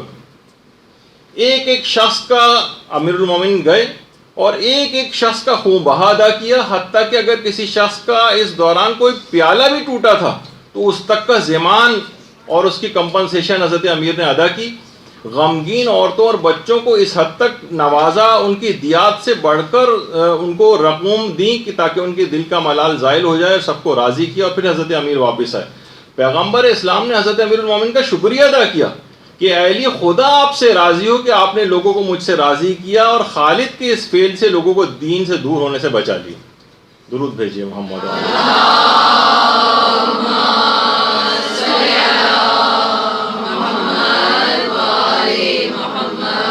ایک ایک پیالے کا ضمان ادا کیا، ایک ایک کو اس کی حیثیت سے بڑھ کر، ان سب کو جب تک مکمل طور پر راضی نہ کر لیا، سب کے اس کے حقوق واپس نہیں کر دیے، امیر المومنین واپس نہیں آئے۔ تھا بھی جبکہ کسی اور کا فعل تھا، لیکن کیونکہ پیغمبر کی طرف سے فرستادہ ہو کر گئے تھے، نمائندے بن کر گئے تھے، تو بہرحال اس حد تک پیغمبر نے اس کے باوجود بھی سب لوگوں کو راضی کیا حضرت امیر کے ذریعے۔ تو کیسے ممکن ہے کہ لوگوں کے حقوق آپ کے ذمہ موجود ہوں؟ تو وہی ان کا جملہ علی آقا قاضی کا کہ ابواب معرفت کھل نہیں پائیں گے۔ اور یہی وجہ ہے کہ آیت اللہ کوہستانی یہ جملہ بھی کہتے تھے، اور بڑی اہم بات تھی۔ وہ فرماتے تھے کہ اگر شب عید فطر آ جائے، ایک مہینے بعد آ جائے گی، اور کسی کا کوئی حق، کوئی ظلم آپ کی گردن پر باقی نہ ہو، یعنی آپ نے سب لوگوں کے حقوق اتار دیے، تو آپ سمجھ جائیں کہ آپ لازمی طور پر بخشے گئے۔ آیت اللہ کوہستانی فرماتے تھے اگر شب عید فطر کسی کا کوئی حق باقی نہیں رہا، ہم دیکھتے ہیں کہ اسی رات کتنے لوگ ہیں جو 6 مہینے بعد تک فطرے لالا کے دیتے رہتے ہیں۔ غریب کا حق تھا، یا تو اس دن نماز عید پڑھنے سے پہلے یا بعد میں، یا جو نماز عید نہیں پڑھ رہا تو کم سے کم ظہر کی نماز سے پہلے اس کو فطرہ پہنچا دینا چاہیے تھا۔ یہ تو میں صرف فطرے کی مثال دی کیونکہ اس سے متعلق ہی ہے، ورنہ لوگوں کے جتنے بھی اس طرح کی چیزیں وہ ساری واپس کیجیے۔ تو فرماتے تھے کہ اگر ایک حق بھی آپ نے کسی کا چھوڑا نہیں اور سب ادا کر دیے، تو آپ لازمی طور پر یقین جانیں کہ آپ بخشے گئے۔ یہ اتنی اہم چیز ہے، اس وجہ سے اس کا استقبال رمضان کے اعتبار سے ان تمام چیزوں کی ابھی سے کیلکولیشن کرنی ہے۔ بس ایک آدھ روز ہی رہ گیا آپ کے پاس، اس میں جا کر دیکھیے تو یہ بہترین رمضان پھر آپ کا شمار ہوگا۔ اچھا، اب دیکھیے ایک اور چیز کہ فقہ، یہ سب اخلاقیات کی چیزیں اور فقہی مسائل بھی اس کے اندر انوالو ہوتے ہیں، یہ سیکھنا سب اشخاص کی ذمہ داری، اور طالبات ہونے کے لحاظ سے آپ لوگوں کی اور زیادہ ذمہ داری۔ تو خاص طور پر فقہی مسائل تو پھر بھی آپ کو توضیح المسائل اور اس کے اندر مل جاتے ہیں، لیکن اخلاقیات کے اعتبار سے جس کتاب کو علماء ریکمینڈ کرتے ہیں وہ ملا احمد نراقی، ان کی کتاب ہے معراج السعادہ، عروج السعادہ کے نام سے، جس کا اردو ترجمہ بھی ہو چکا ہے۔ اگرچہ تھوڑا سا اس کے اردو ترجمے میں اردو ذرا ڈیفیکلٹ ہے، مشکل ہے، لیکن بہرحال اتنی اعلیٰ کتاب ہے کہ واقعی آپ پڑھ کر کسی اور فضا میں اپنے آپ کو محسوس کرتے ہیں۔ لیکن کتاب مل جاتی ہے، تھوڑی سی کوشش کر کے پڑھی جا سکتی ہے، ملا احمد نراقی کی عروج السعادہ کے نام سے۔ دیکھیے طالب علموں کو کہتے تھے خاص طور پر اس کتاب کو اخلاقیات کے لحاظ سے ضرور پڑھنا چاہیے۔ خود فرماتے تھے یہ جو ہمارے سر پہ عمامہ ہے، علماء کہتے ہیں اگرچہ دیکھا جائے تو یہ کپڑے سے زیادہ نہیں اس کی حیثیت، اور کوئی خاص وزن بھی نہیں ہوتا، مگر ذمہ داری کے اعتبار سے یہ تھوڑا سا عمامے کا کپڑا کوہ احد سے زیادہ سنگین اور بھاری ہے ہمارے لیے۔ تو دیکھیے اس میں فقط یہ نہیں ہوتا کہ آپ صرف علم اپنا بڑھاتے چلیے، مدرسے آ رہے ہیں، کچھ نہ کچھ باتیں کان میں پڑھ رہی ہیں، علم بڑھ رہا ہے، نہیں، اب علم کے ساتھ عمل بہت ضروری، ورنہ فرماتے ہیں کہ دیکھیے اگر عمل آپ ہٹا دیں تو شیطان سے بڑھ کر کون عالم ہوگا، لیکن کیا ہے کہ اپنے علم کے اوپر عمل نہیں کرتا، نافرمانی ہے خدا کے ساتھ، اگر کتنا بھی علم حاصل ہو جائے وہ فائدہ مند نہیں۔ یہی وجہ ہے کہ جو کتاب روح مجرد جو ان کے آیت آقا ہاشم حداد کے حالات کے اوپر لکھی گئی ہے، اس کے اندر بھی ایک بات آیت اللہ علی آقا قاضی کے حوالے سے لکھی ہے کہ آیت اللہ علی آقا قاضی ایک چیز کی بہت ہی زیادہ تاکید طالب علموں کے لحاظ سے بھی کرتے تھے اور ایک عام شخص کے لیے بھی فرماتے تھے، کہتے تھے کہ ایک روایت ہے جس کا نام ہے روایت عنوان بصری، ایک روایت ہے، اس کو آپ جا کر نکالیے، دیکھیے، پڑھیے۔ فرماتے تھے کہ عنوان بصری کی روایت جو کہ امام سے مروی ہے، کہتے تھے کہ اسے ہر شخص کو اپنی جیب میں اور پرس میں رکھنا چاہیے اور ہفتے میں 1 یا 2 مرتبہ نکال کر اسے پڑھنا چاہیے۔ کہتے تھے کہ اتنی اہم ہے کہ اس کو کسی کتاب کے اندر نہ رکھیں، بلکہ اس کو 1.5 صفحے کی حدیث ہے، اس کو جو ہے اپنے پاس جیب کے اندر رکھنا چاہیے کہ نکال کے ایک ہفتے میں 1 یا 2 مرتبہ اس کو نکال کر ضرور پڑھیں۔ عنوان بصری کی پورے ایک روایت ہے کہ وہ امام مالک کے پاس بھی جاتے تھے اور امام کے پاس بھی آتے تھے، تو امام بہرحال اس لحاظ سے ان سے خوش نہیں تھے اور ناراض تھے، اور ملنے کے وقت دینے کے باوجود بھی امام نے وقت نہیں دیا، یہاں تک کہ بہت کوشش کے بعد عنوان بصری نے جو ہے وہ وقت لیا، اور اس کے بعد امام ان کے پاس اپنے گھر سے باہر نکلے، بلکہ اپنے گھر میں اندر ہی بلایا، اور اس کے بعد امام نے ان کو یہ ایک دستور العمل دیا، ایک لحاظ سے عنوان بصری کو ایک دستور العمل دیا۔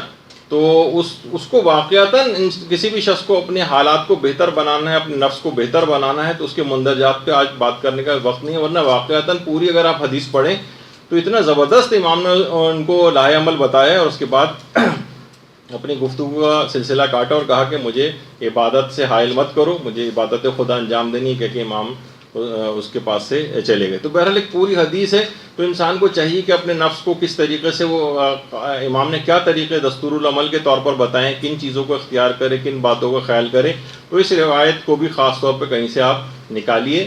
اتنا وقت نہیں ہے، ورنہ آپ کو اس کا فوٹو کاپی بھی کروا کر دے دی جاتی ہے، ورنہ کتابوں کے اندر بہرحال مل جاتی ہے، آپ دیکھیے گا اس کو۔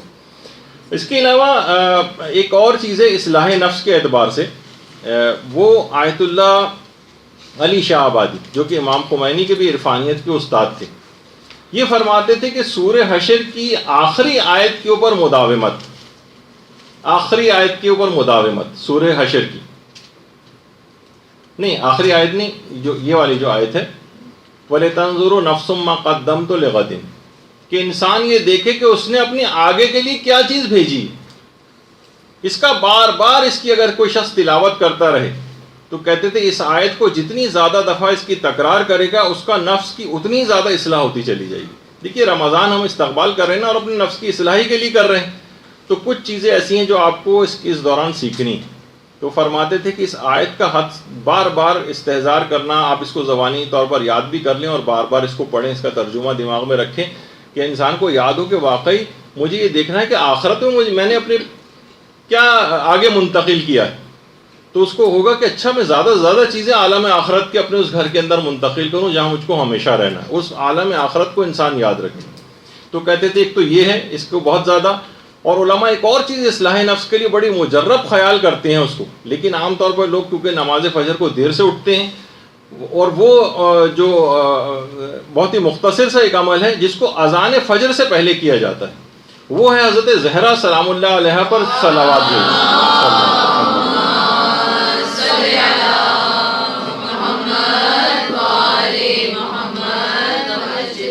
تو فرماتے تھے کہ بہت ہی زیادہ مجرب ہے اصلاح نفس کے لیے کہ اذان فجر سے پہلے حضرت زہرا پہ جو صلوات بھیجے گا اس کا نفس انتہائی پاکیزہ ہو جائے گا، شخصیت بھی ایسی۔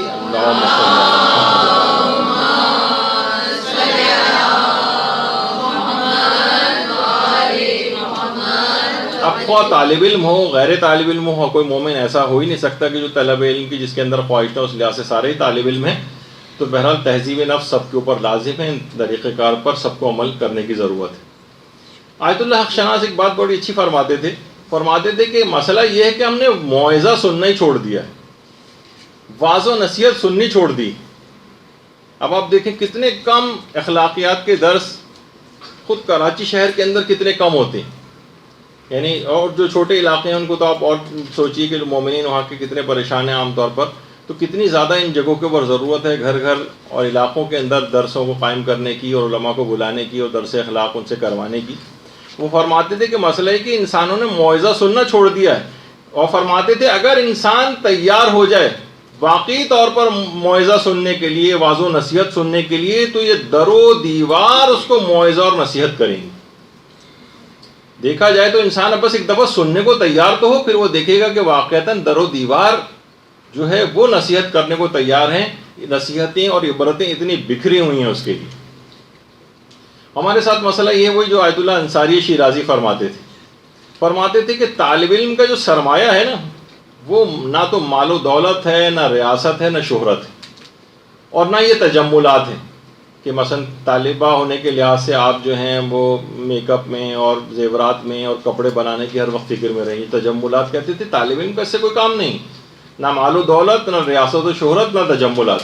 فرماتے تھے کہ اس کے لیے کیا چیزیں؟ علم، تقوی اور اہل علم کی مجالست، اہل علم کی مجالست۔ تو اہل علم جو ہے اب کتنے علماء جو ہے آپ کو ابھی بھی انشاءاللہ جو دوسرا درس ہوگا مولانا عامر رضا یاسوفی صاحب کا ہوگا، وہ تشریف لے آئے ہیں، اور رمضان میں بھی انشاءاللہ آپ ان سے مستفید ہوں گے مسائل شریعت میں۔ تو ان کیسٹوں کے ذریعے، کتابوں کے ذریعے تمام آپ جو ہیں ایک لحاظ سے ان کی گویا انسان ان کی محفل میں بیٹھا ہو، تو فرماتے تھے یہ تین چیزیں ہیں بس طالب علم کے لیے۔ علم ہونا چاہیے اس کے پاس جو اس کو طلب کرے، تقوی ہونا چاہیے، اور اہل علم کے ساتھ اٹھنا بیٹھنا یا مثلا ان کے افکار کو اس طرح سے حاصل کرنا، یہ تین چیزیں کہتے ہیں اس کو خدا سے قریب کریں گی۔ باقی کہتے تھے کہ دنیاوی جتنی چیزیں ہیں وہ ساری معکوس ہیں، یعنی وہ اس کو خدا سے دور کرتی ہیں۔ جتنا زیادہ تجملات میں، جتنا زیادہ شہرت پسندی میں، جتنا زیادہ مال و دولت کی طرف طالب علم جائے گا، یہ اتنا دور اس کو اللہ سے لے جائیں گی جو قابل جبران بھی نہیں، وہ کمپنسیٹ بھی نہیں ہو سکتا۔ طالب علم اگر اس چکر میں پڑ گیا تو اس کو کمپنسیٹ کرنے کی کوئی چیز نہیں ہے جو کہ اس کمی کو دور کر سکے جو اس طالب علم کے اندر آ جائے گی، جو ان تجملات کے اندر پڑ گیا، جو مال و دولت کے چکر میں پڑ گیا، جو ریاست و شہرت کے چکر میں پڑ گیا، اتنا دور اللہ سے اس کو لے جائیں گے۔ تو اصلاح نفس رمضان کا ایک بہت بڑا استقبال کا ایک طریقہ ہے، اس کی طرف انسان کو متوجہ رہنا چاہیے۔ اور دیکھیے تبلیغ عملی، عمل کے ذریعے تبلیغ کرنا، طالب علم یا کوئی بھی مومن جب تک اپنے عمل سے تبلیغ، ہم لوگ ہمارے ساتھ مسئلہ کیسے زبان سے تبلیغ کرتے ہیں، اس کا تقاضا دیکھیے عمل سے تبلیغ کرنے کا رسول اللہ تک سے کیا گیا۔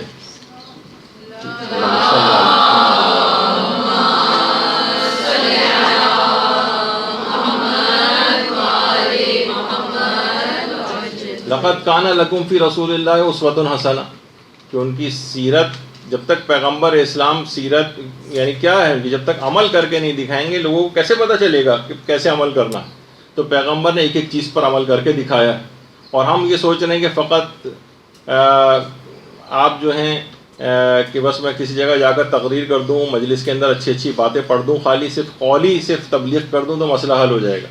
یہ پیغمبر اسلام تک سے صرف تقاضا نہیں کیا گیا یہ والا، بلکہ ان سے کہا کہ عمل کر کے دکھاؤ۔ تو ہم کیسے اس سے بری الذمہ ہو جائیں گے کہ ہم پیچھے رہ جائیں اور صرف لوگوں کو قولی تبلیغ کرتے رہیں۔ اور یہی وجہ ہے کہ ہم سے بھی تقاضا کیا گیا، روایتوں کے اندر جملے ائمہ معصومین نے فرمائے کہ کونوا دعاۃ الناس بغیر السنتکم، کونوا دعاۃ الناس الی اللہ بغیر السنتکم۔ کتنی اس طرح کے مختلف روایات جو ہیں وہ آئی ہیں کہ لوگوں کو زبان کے ذریعے نہیں بلکہ زبان کے علاوہ عمل کے ذریعے لوگوں کو تبلیغ کرو اور لوگوں کو دعوت دو دین کی طرف۔ اور استقبال رمضان کے اعتبار سے جو کہ انتہائی اہم عمل ہے، اس کو آپ کوشش کریں کہ اس بہترین رمضان آپ کا گزرے گا اگر آپ نے اس کے اوپر عمل کیا، اور عام طور پر لوگ اس سے صرف نظر کرنے لگے، اور وہ ہے رمضان میں دعائے سحر۔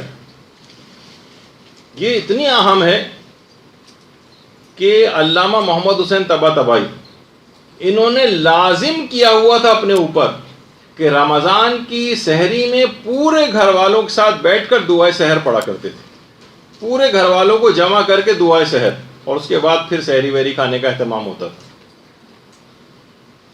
اور آیت اللہ حسن زادہ عاملی فرماتے ہیں کہ ایک دفعہ ہم، بلکہ اپنے متعلق فرماتے ہیں کہ میں آیت اللہ علی آقا قاضی کی خدمت میں گیا، میری ایک حاجت تھی، میں نے ان سے دعا کی فرمائش کی اور کہا کہ آپ میرے لیے دعا کریں کہ میری حاجت پوری ہو جائے۔ تو آیت اللہ علی آقا قاضی نے فرمایا کہ تم امام محمد باقر علیہ السلام کی دعائے سحر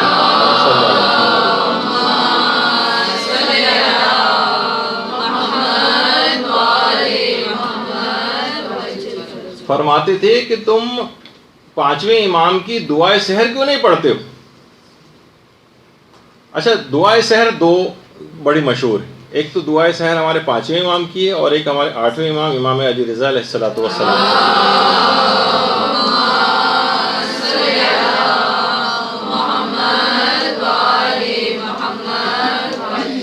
اور آیت اللہ علی آقا قاضی فرماتے تھے کہ اس دعائے سحر میں تمام اللہ کا جلال، تمام اس کا جمال، اس کی رحمت اور اس کا علم اور اس کا شرف سب اس دعا کے اندر موجود ہے۔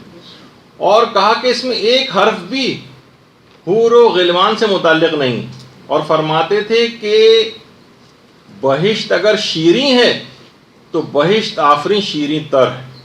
یعنی بہت سے ہوتا ہے نا کہ بہت سی دعاؤں کے اندر جب تک رزق اور فلاں فلاں دعائیں اور اس کے اندر نہ ہو تب تک ہمیں مزہ نہیں آتا۔ اس کے اندر معرفت کے خزانے، اس میں پروردگار کا جلال ہے، جمال ہے، رحمت ہے، اس کا علم اس دعا کے اندر جو ہے موجود ہے۔ اور اس طرح کی اس کے اندر عام طور پہ جو دنیاوی حاجات ہیں اس کا تذکرہ نہیں۔ تو کہا کہ اس کو خاص طور پر اصلاح نفس والوں کے لیے دعائے سحر کو فراموش نہیں کرنا، اور ممکن ہو تو دونوں دعائیں سحر، آٹھویں امام کی اور پانچویں امام کی، اس کو ضرور پڑھیں، زیادہ لمبی بھی نہیں، مختصر سی ہیں۔ اچھا، ایک چیز اور ہے کہ جو کہ آیت اللہ محمد حسین طباطبائی جس پر رمضان کے اندر عمل کیا کرتے تھے۔ اچھا، اب ضروری نہیں، ہر شخص کے حالات الگ ہوتے ہیں، بہت سے لوگ اس کے اوپر عمل کر سکتے ہیں، کچھ کوشش کر کے عمل کر سکتے ہیں، کچھ کے ساتھ ایسی مصروفیات ہوتی ہیں کہ مکمل اس پر عمل نہیں کر سکتے ہیں۔ تو جس حد تک بھی ہو سکے وہ یہ کیا کرتے تھے، اور ہمیں اور بھی علماء اور عرفاء کی زندگی کے اندر چیز ملتی ہے، ماہ رمضان میں پوری رات جاگ کر گزارنا۔ لیکن لوگوں کے ساتھ، یہ میں نے کہا نا، ہر شخص کے حالات الگ ہیں، جاب پہ بھی جانا ہے، پڑھنے بھی جانا ہے، یا کوئی اور مصروفیات ہیں۔ لیکن اگر ایسا کچھ نہیں ہے اور کچھ مینیج ہو سکتا ہے، تو جو افراد اس کو مینیج کر سکتے ہوں وہ کم از کم ماہ رمضان میں پوری رات اگر جاگ سکیں تو بے انتہا فائدے ہیں۔ اور خود آیت اللہ محمد حسین طباطبائی کہتے تھے، فرماتے تھے کہ مجھے یاد نہیں پڑتا، یعنی بالکل بچپن اور جوانی کے دور سے لے کر اب تک میں پوری زندگی میں رمضان کی کسی ایک رات بھی سویا ہوں، مجھے یاد نہیں۔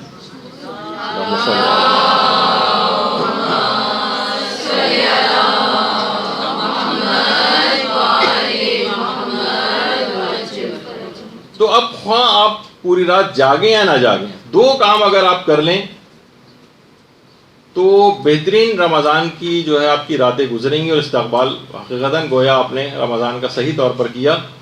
وہ یہ ہے کہ روزانہ ایک تو نماز شب کو فراموش نہ کریں، اور نماز شب سے مراد 11 رکعت ہی پڑھیں، 11 رکعت۔ ایک تو ایک مختصر 3 1 والی، وہ بھی اپنی جگہ پہ ہے، چلیں جب کبھی ایسا موقع ہو جائے، لیکن رمضان میں کوئی ایکسکیوز نہیں بنتا ہے کہ آپ 11 رکعت کی نماز شب کو فراموش کریں۔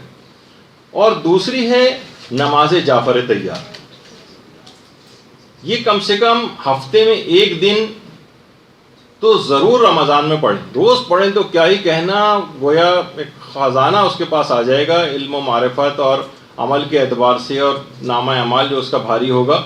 یہ دو چیزیں، ایک تو نماز شب اور ایک نماز جعفر طیار، اس کی راتوں میں ملتا ہے۔ باقاعدہ علماء کہتے ہیں شیاطین نے باقاعدہ ایک شیطان مقرر کیا ہے جو فقط اور فقط آپ کو نماز شب سے ہٹانے کے لیے مقرر ہے۔ آپ کو دماغ میں نماز شب کا آنے نہیں دے گا، وسوسے ڈالے گا، آپ کی کوشش کریں گے آپ پڑھیں، آپ کو پڑھنے نہیں دے گا، پڑھنے شروع بھی کریں گی، وہ آپ کو کہے گا کہ نہیں 1 رکعت ہی پڑھ لو، بس 3 رکعت ہی پڑھ لو، جائز تو ہے، بہت سارے اس طرح کے وسوسے ڈالے گا، اور آپ کو کہ شیاطین نے پورا فل ٹائم ایک شیطان اس پر مقرر کیا ہوا کہ جو نماز شب نہ پڑھنے گی۔ تو یہ اچھا علماء فرماتے ہیں نماز شب کے لیے جو وسوسہ پیدا کرتا ہے یہ شیطان، اور یہ بہت طاقتور شیطان ہے، اور اس کا وسوسہ بھی بہت طاقتور ہوتا ہے کہ اکثر افراد اس سے مغلوب ہو جاتے ہیں سوائے مخلص لوگوں کے، یعنی جن کے اوپر اس کا اثر نہیں چلتا وہ ایک الگ ہے. لیکن اس کے علاوہ یہ بہت اسٹرانگ وسوسہ ڈالتا ہے کہ لوگ نماز شب پڑھنے سے رہ جائیں. یہی وجہ ہے کہ آیت اللہ کوہستانی فرماتے تھے کہ جو طالب علم بھی نماز شب کا پابند نہ ہو اور ہفتے میں کم سے کم ایک دفعہ نماز جعفر طیار نہ پڑھتا ہو، میں اس کو ایک مکمل طالب علم تسلیم نہیں کرتا. یہ بات یاد رکھ لیں کہ خاص طور پر اگر محسوس کرتا ہے کوئی شخص میں کہ دینی طالب علم ہوں، وہ فرماتے ہیں اگر کوئی طالب علم نماز شب کا پابند نہیں ہے اور ہفتے میں کم سے کم ایک دن نماز جعفر طیار نہیں پڑھتا ہے تو وہ مکمل طالب علم نہیں، اس کے اندر کمی آ گئی. یہ کبھی اس طور پہ بڑے مقامات کو علم کے حاصل نہیں کر سکتا اگر ان دو چیزوں کے اوپر وہ کاربند نہیں. تو یہ بھی ایک پیغام اس کے اندر یہ ہے کہ جتنے بھی انسان کوشش کرے کہ جتنا بھی انسان مستحبات کی پابندی کرے، مکروہات سے بچنے کی پابندی کرے، تو گویا یہ مستحبات پر عمل اور مکروہات سے بچنا، واجب و حرام کی بات تو ایک طرف رہی، ہم مستحبات اور مکروہات کی بات کریں اس کی پابندی، تو گویا انسان ریڈ لائن کراس کرنے سے بچ جاتا ہے. یعنی جو مستحبات کا پابند ہو بہت کم امکان ہوگا کہ اس سے کوئی واجب چھوٹ جائے، اور جو مکروہات سے بچنے کا اہتمام کرتا ہو بہت مشکل ہے کہ کسی حرام کی طرف جائے، اور جو صرف واجبات پر عمل کر رہا ہو اور کہ بس واجب ہو جائے، واجب تو نہیں، اس سے زیادہ تو نہیں ہے نا، حرام کی حد تک تو نہیں پہنچا نا، بس وہ یہ چیز پوچھ رہے ہوتے ہیں، وہ گویا بالکل کھائی کے کنارے چل رہے ہوتے ہیں، ادھر پاؤں پھسلا اور وہ ادھر نیچے گئے.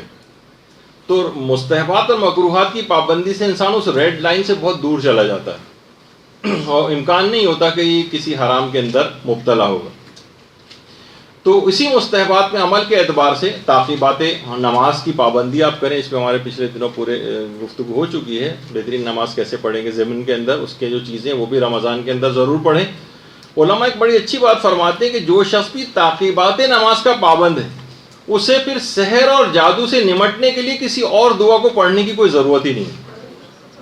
یعنی اگر کوئی شخص تعقیبات نماز کو پابندی سے انجام دیتا ہو تو سحر اور جادو سے بچنے کے لیے الگ سے کسی عمل اور دعا کو کرنے کی کوئی ضرورت نہیں ہے، خود اس کو بچا کے لے جائے گی. یہ بڑی اہم چیز ہے. تو اب ہم دیکھتے ہیں کہ بہرحال لوگ تعقیبات نماز کے پابند اتنے نظر نہیں آ رہے. کچھ بوڑھے افراد، ریٹائرڈ افراد وہ پھر بھی بیٹھے ہوتے ہیں، اور نوجوانوں کو ہم دیکھتے ہیں کہ وہ تو بالکل پابند نہیں ہیں، اور گویا نمازوں میں انہوں نے ایک ٹربو بوسٹ لگایا ہوا ہوتا ہے، مشکل سے ایک آدھ منٹ کے اندر نماز پڑھی اور یہ جا وہ جا، ایک بالکل ہوا کی تیزی کے ساتھ جو ہے وہ نمازوں کو ختم کرتے ہیں، اور تعقیبات نماز تو پڑھنے کا اہتمام ہی نہیں. اور ایک اور چیز اس کے اندر یہ ہے کہ خاص طور پر آپ کو اول نماز کی پابندی، اول وقت نماز کی پابندی، اس کا بڑا اہتمام کرنا ہے. اگر نمازوں کو رمضان میں اس کی عادت آپ نے ڈال لی اول وقت نماز کی پابندی کی تو بہت ہی بہتر، اور گویا آپ نے بالکل صحیح استقبال کیا. کیونکہ علماء دیکھیے فرماتے ہیں کہ اور کوئی زیادہ اتنا وقت بھی نہیں لگتا، کوئی بھی اہم ترین کام کر رہے ہو آپ صرف 10 منٹ کے لیے نماز کا بیچ میں سے وقت نکالیں، کوئی ایسی دنیا جو ہے وہ نقصان آپ کا نہیں ہو جائے گا، کوئی بہت دنیا اوپر نقصان ہو گیا آپ کا. کیونکہ ہم دیکھتے ہیں علماء فرماتے ہیں کہ عاشورے کے روز کتنا زیادہ امام نے اول وقت نماز کا بھی اہتمام کیا تھا. علماء فرماتے ہیں کہ دیکھیے زیادہ تر شہادتیں زوال آفتاب کے بعد یعنی نماز ظہر کا وقت آنے کے بعد ہوئیں. ظہر سے پہلے حضرت علی اکبر علیہ السلام بھی زندہ تھے، حضرت قاسم بھی زندہ تھے، حضرت عباس علمدار علیہ السلام بھی زندہ تھے.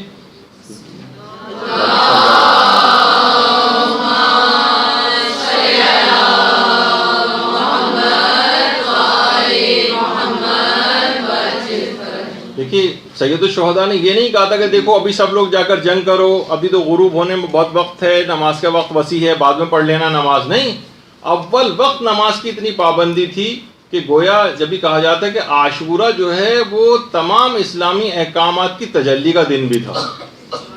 نماز امر بالمعروف ہے، نماز ایک پیغام رکھتی ہے گناہوں کے مقابلے میں لوگوں کو بچانے کے لیے، اس کی ایک الگ سے ایک ہیبت ہے نماز کی. تو نماز ظہر جو انجام دی گئی تھی جو نماز خوف کے طریقے کے اوپر تھی. ایک خاص طریقہ ہوتا ہے کہ کس طرح سے اس میں جماعت کے ساتھ ایک رکعت پڑھی جاتی ہے, اس کے بعد فرادہ کی نیت کر کے پھر دوسری صف آ جاتی ہے پیچھے. تو امام یہ بھی کر سکتے تھے کہ دیکھیے کہ اس نماز کو سب لوگ, نماز پڑھنی بھی تھی تو اول وقت میں خیموں کے اندر جا کر پڑھ لیتے. اچھا اگر جماعت بھی پڑھنی تھی تو خیموں کے اندر بھی جماعت ہو سکتی تھی, لیکن کیا ہوتا, دشمن متوجہ نہ ہوتا. امام نے کھلا میدان کا اہتمام کیا.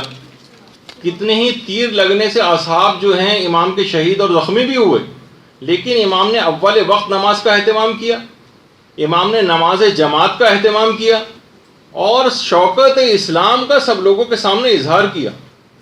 عام طور پر یہ ہوتا ہے نا کہ تقریبات میں جاتے ہیں, کسی جگہ جاتے ہیں, لوگ اپنی نمازیں قضا کرتے ہیں, سب لوگ دیکھیں گے ایک شرمندہ سے. بھائی نماز پڑھنے میں کیوں شرمندگی ہو رہی ہے آپ کو؟ شوکت اسلام کا مظاہرہ لوگوں کے سامنے کرنا پڑے گا آپ کو. یہ سب چیزیں امام خیموں کے اندر فرادہ بھی پڑھ سکتے تھے, سب لوگ الگ الگ بھی پڑھ سکتے تھے, لیکن جماعت کا اہتمام کیا, سب کے سامنے پڑھ کر لوگوں کو دکھایا اور شوکت اسلام کا ایک مظاہرہ کیا. جب بھی کہا جاتا ہے کہ یقیمون الصلاۃ, نماز کو قائم کرو, وہ یقرؤون الصلاۃ نہیں کہ نماز کو پڑھو. قائم کرنے کے معنی ہے کہ اس کے اندر یہ تمام چیزیں شامل ہو جاتی ہیں. اور یہ لوگوں کے لیے پیغام ہے, ہمارے بہت سارے ماتمی بھائیوں کے لیے. وہ پیغام یہی ہے اس کے اندر کہ جس طریقے سے امام نے عاشورے کے روز اتنے سخت ترین دور میں اس کا اہتمام کر کے دکھایا, تو آپ کیسے ممکن ہے کہ اسی عزاداری کو بہانہ بنا کے اپنی نمازوں کو آپ قضا کریں؟ تو یہ تمام چیزیں ایسی ہیں. تو یہ تھا اس کے اندر کہ مستحبات کے اوپر آپ کو عمل کرنا ہے, تعقیبات نماز آپ کو پڑھنی ہے, اذکار آپ کو اس کے اندر کرنے ہیں, تلاوت قرآن کرنی ہے, سب چیزیں شامل ہیں. اور خاص طور پر ایک سورہ ہے جو کہ طالب علموں کو پڑھنے کی بڑی تاکید ہے الگ سے, وہ ہے سورہ واقعہ. علماء فرماتے ہیں کہ سورہ واقعہ مدرسے آتے وقت یا جاتے وقت کسی بھی وقت کم سے کم ایک دفعہ سورہ واقعہ آپ ضرور پڑھیں, چاہے رستے میں پڑھیں یا کسی بھی طریقے سے سورہ واقعہ کو ایک تو فراموش نہ کریں. بلکہ علماء تاکید کرتے ہیں کہ طالب علموں کو سورہ واقعہ حفظ ہونی چاہیے, حفظ ہونی چاہیے. اور مشکل سے مہینے ڈیڑھ مہینے کے اندر آپ کو سورہ واقعہ زبانی یاد ہو سکتی ہے اگر آپ ذرا پابندی کریں اس. دیکھیے ابھی جو ذکر ہو رہا تھا کہ عاشورہ کے عبادی پہلو کتنے زیادہ ہیں, امام نے کر کے بتایا. جو سب رمضان کے اندر آپ عبادت انجام دیتی ہیں, خود عبادت یہ تمام عاشورے کے روز امام نے کر کے بتائیں.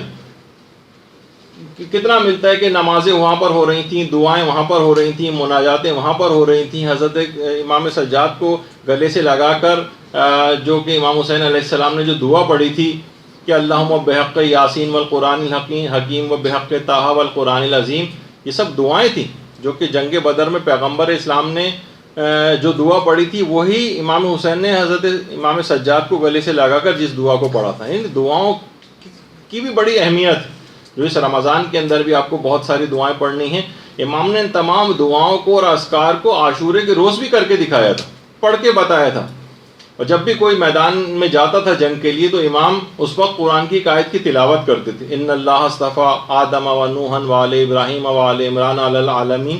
یہ امام یہ والی یعنی تلاوت قرآن اس وقت کرتے لوگوں کو امام نظر آتے تھے. جب بھی کسی کی شہادت کی کوئی خبر آتی تھی تو امام باقاعدہ سورہ احزاب کی آیت نمبر 23 تلاوت کرتے تھے. اور اس کا مفہوم یہی ہے کہ مومنین میں کچھ ایسے ہیں کہ جنہوں نے اپنے خدا سے کیے گئے اپنے عہد کو پورا کیا, اور کچھ لوگ انتظار میں ہیں کہ اس عہد کو پورا کرنا ہے. تو کتنی آیات اس طرح کی ہیں, کتنے اذکار ہیں کہ جو امام نے ان کو اس کی اہمیت اتنی زیادہ ہے ان دعاؤں اور اذکار کی. جب بھی آپ نے دیکھا کہ کتنا زیادہ ان کی تاکید آئی ہے ان دعاؤں کی اور اذکار کی, کہ یہی وجہ ہے کہ ابھی جن کا آیت اللہ کوہستانی کا تذکرہ ہو رہا تھا اس سے پہلے, وہ فرماتے تھے کہ انسان اصلاً دولہا اس وقت بنتا ہے جب وہ سدر اور کافور سے نہلا کر سفید لباس اس کو پہنایا جاتا ہے, اور جب وہ لوگوں کے کاندھوں پر سوار ہو کر لوگ اس دولہا کی ڈولی اٹھا کر لے کے جا رہے ہوتے ہیں, اور اس وقت اشہد ان لا الہ الا اللہ کی آوازیں گونج رہی ہوتی ہیں. آیت اللہ کوہستانی فرماتے تھے اگر مجھے اجازت دی جاتی تو میں تابوت سے سر نکال کر لوگوں سے کہتا کہ اے لوگوں لا الہ الا اللہ کے ذکر کی اہمیت کو پہچانو. اس کی قدر و قیمت پہچانو، لیکن افسوس کہ مجھے اس وقت اس بات کی اجازت نہیں ہوگی کہ میں ہاتھ باہر نکال کر یہ جملے تم سے کہہ سکوں، تو آج ہی تم سے یہ بات کہہ رہا ہوں۔ یہ جو جتنے بھی اذکار، جب یہ تاکید کی کتنی زیادہ بتائی گئی ہے، روزانہ کی آپ کی تعقیبات کے اندر ہر وقت آپ کی زبان کے اوپر، رمضان کے استقبال کے لحاظ سے بھی، کہ ہر وقت آپ کی زبان کے اوپر یہ ذکر اور اذکار رہنے چاہیے۔ اور یہ بھی فرماتے تھے کہ آخرت میں لوگ باقاعدہ قیامت کے روز حسرت کر رہے ہوں گے کہ کاش ہم اس دنیا میں جا کر صرف ایک مرتبہ لا الہ الا اللہ کہتے ہیں اور پھر دوبارہ مر جائیں۔ یہ حسرت کریں گے لوگ باقاعدہ۔ تو ان اذکار کی اتنی زیادہ اہمیت ہے کہ اس دوران رمضان کے اس کے اندر کوشش کریں کہ آپ کا مستقل زبان کے اوپر یہ ذکر اور اذکار رہیں۔ تو اور عام زندگی میں بھی اس کا عادی ہونا پڑے گا۔ آیت اللہ کوہستانی کے متعلق ایک بات اور، یہ بات کہتے تھے، اور حضرت شاہ عبد العظیم کے روضے کے اندر آیت اللہ کوہستانی کی قبر ہے۔ یہ فرماتے تھے کہ آج تک میں جتنے بھی معصومین کی قبور پر گیا ہوں، میں نے جو سب سے پہلا سوال اور حاجت وہاں جا کر پیش کی ہے وہ یہ پیش کی ہے کہ حالت احتضار میں، یا امام حالت احتضار میں اور وقت مرگ میری مدد فرمائیے گا۔ یہ سب سے پہلی دعا میری یہ ہوتی تھی، سب سے مشکل ترین مرحلہ ہے۔ اور یہ مشکل مرحلہ کیسے طے ہوگا؟ وقت مرگ اگر ذکر الہی آپ کی زبان پر رہا۔ ابھی آپ نے سنا تھا نا کہ رسول امام حضرت زہرا کا نام بھول جائے گا بہت سے، تو اطاعت کے موقع پر کیونکہ انہوں نے اللہ کو بھلا دیا تھا، اس کا لازمی نتیجہ یہ بن رہا تھا کہ اب یہ وقت مرگ ان افراد کے نام اس کو بھلا دیے جائیں، اور وہی اس وقت ہمارا سہارا بنیں گے۔ تو یہ ذکر اور اذکار یہ مسلسل اگر آپ کی زبان پر جاری اس دنیا میں رہے تو لازمی طور پر وقت مرگ بھی یہی اذکار آپ کی زبان پر جاری ہوں گے۔ اس وجہ سے اس میں آپ کو بار بار اس کی پریکٹس کروائی جاتی ہے، اس کا آپ کو بتایا جاتا ہے کہ رمضان میں بھی خاص طور پر ہر وقت زبان پر ہے، اور عام زندگی کے اندر بھی، ورنہ جس وقت وہ واقعی موقع پیش آ جائے گا کہ لوگ مٹی ڈال رہے ہوں گے ہماری قبر پر، اور بڑی ویسی بات ہے کہ قبر پر مٹی ڈالنے کے بعد ہاتھ بھی ہماری قبر پر ہی جھاڑیں گے۔ اس سے آپ اندازہ لگائیں، جس طرح وہ ہوتا ہے نا کبھی آپ بقرعید میں قصائی وغیرہ ذبح کرنے کے بعد وہ چھری سے ہی جو ہے اس کی کھال پہ رکھ کر ہی اس کا خون صاف کر رہا ہوتا ہے، تو اس طرح کی کیفیت اس وقت واقعی ہماری بیچارگی کا عالم جو ہے اس وقت سمجھ میں آئے گا۔ تو اپنی اس حقیقت کو سمجھنا ہوگا۔ اور ابھی آپ نے جیسے کہ ابھی آپ سے بات ہو رہی تھی کہ راتوں کو اس کے اندر جاگنا ہے، اور اس میں کوشش کریں کہ ٹی وی ڈرامے وغیرہ اس سے اپنے آپ کو بچائیں۔ اچھا، اب باتیں اس کے اندر اور بھی بہت ساری بھی باقی رہ گئیں، لیکن کیونکہ دوسرا بھی ایک لیکچر ہے اور وہ بھی مولانا محترم تشریف لے آئے ہوں گے، میرے اعتبار سے تقریباً آج میں کافی سلو گیا، اور تقریباً آدھی باتیں جو بیان کرنا تھی وہ پھر رہ گئیں، لیکن انشاءاللہ اب امکان نہیں ہے کہ اس میں مزید گفتگو آگے بڑھے۔ انشاءاللہ جو آئندہ جو 3 کلاسز آپ کی اب ہوں گی، کہ آج کی جو دوسری مسائل فقہ کی کلاس ہے، اس کے بعد 2 کلاسز رمضان کی، اور اس کے بعد تو پھر شب قدر کے سلسلے میں درس ہوگا۔ تو اس دوران آپ خاص طور پر، آج مجھے بہت سارے مسائل فقہ بھی بیان کرنا تھے جو پچھلی دفعہ مستحب روزوں کے رہ گئے تھے، لیکن مولانا محترم انشاءاللہ وہ اور بہتر طریقے سے آپ کی خدمت میں پیش کر دیں گے۔ تو اس کا رمضان کے استقبال کا ایک سب سے اہم دیکھا جائے تو وہ یہ ہے کہ آپ ان تمام ایک ریویو کریں تمام مسائل فقہ کا، تاکہ کوئی ایسی غلطی نہ ہو جائے جس سے روزہ باطل ہوتا ہو یا اس کا ثواب کم ہو جائے۔ تو اس لحاظ سے خود استقبال رمضان کا لازمہ یہ ہے کہ آپ مسائل فقہ کو اچھی طریقے سے حاصل کریں، جس کے لیے اب اگلی کلاس ہی ہو رہی۔ تو صلی اللہ علی محمد وآلہ الطیبین برحمتک یا ارحم الراحمین، وصلی اللہ علی محمد وآلہ الطاہرین۔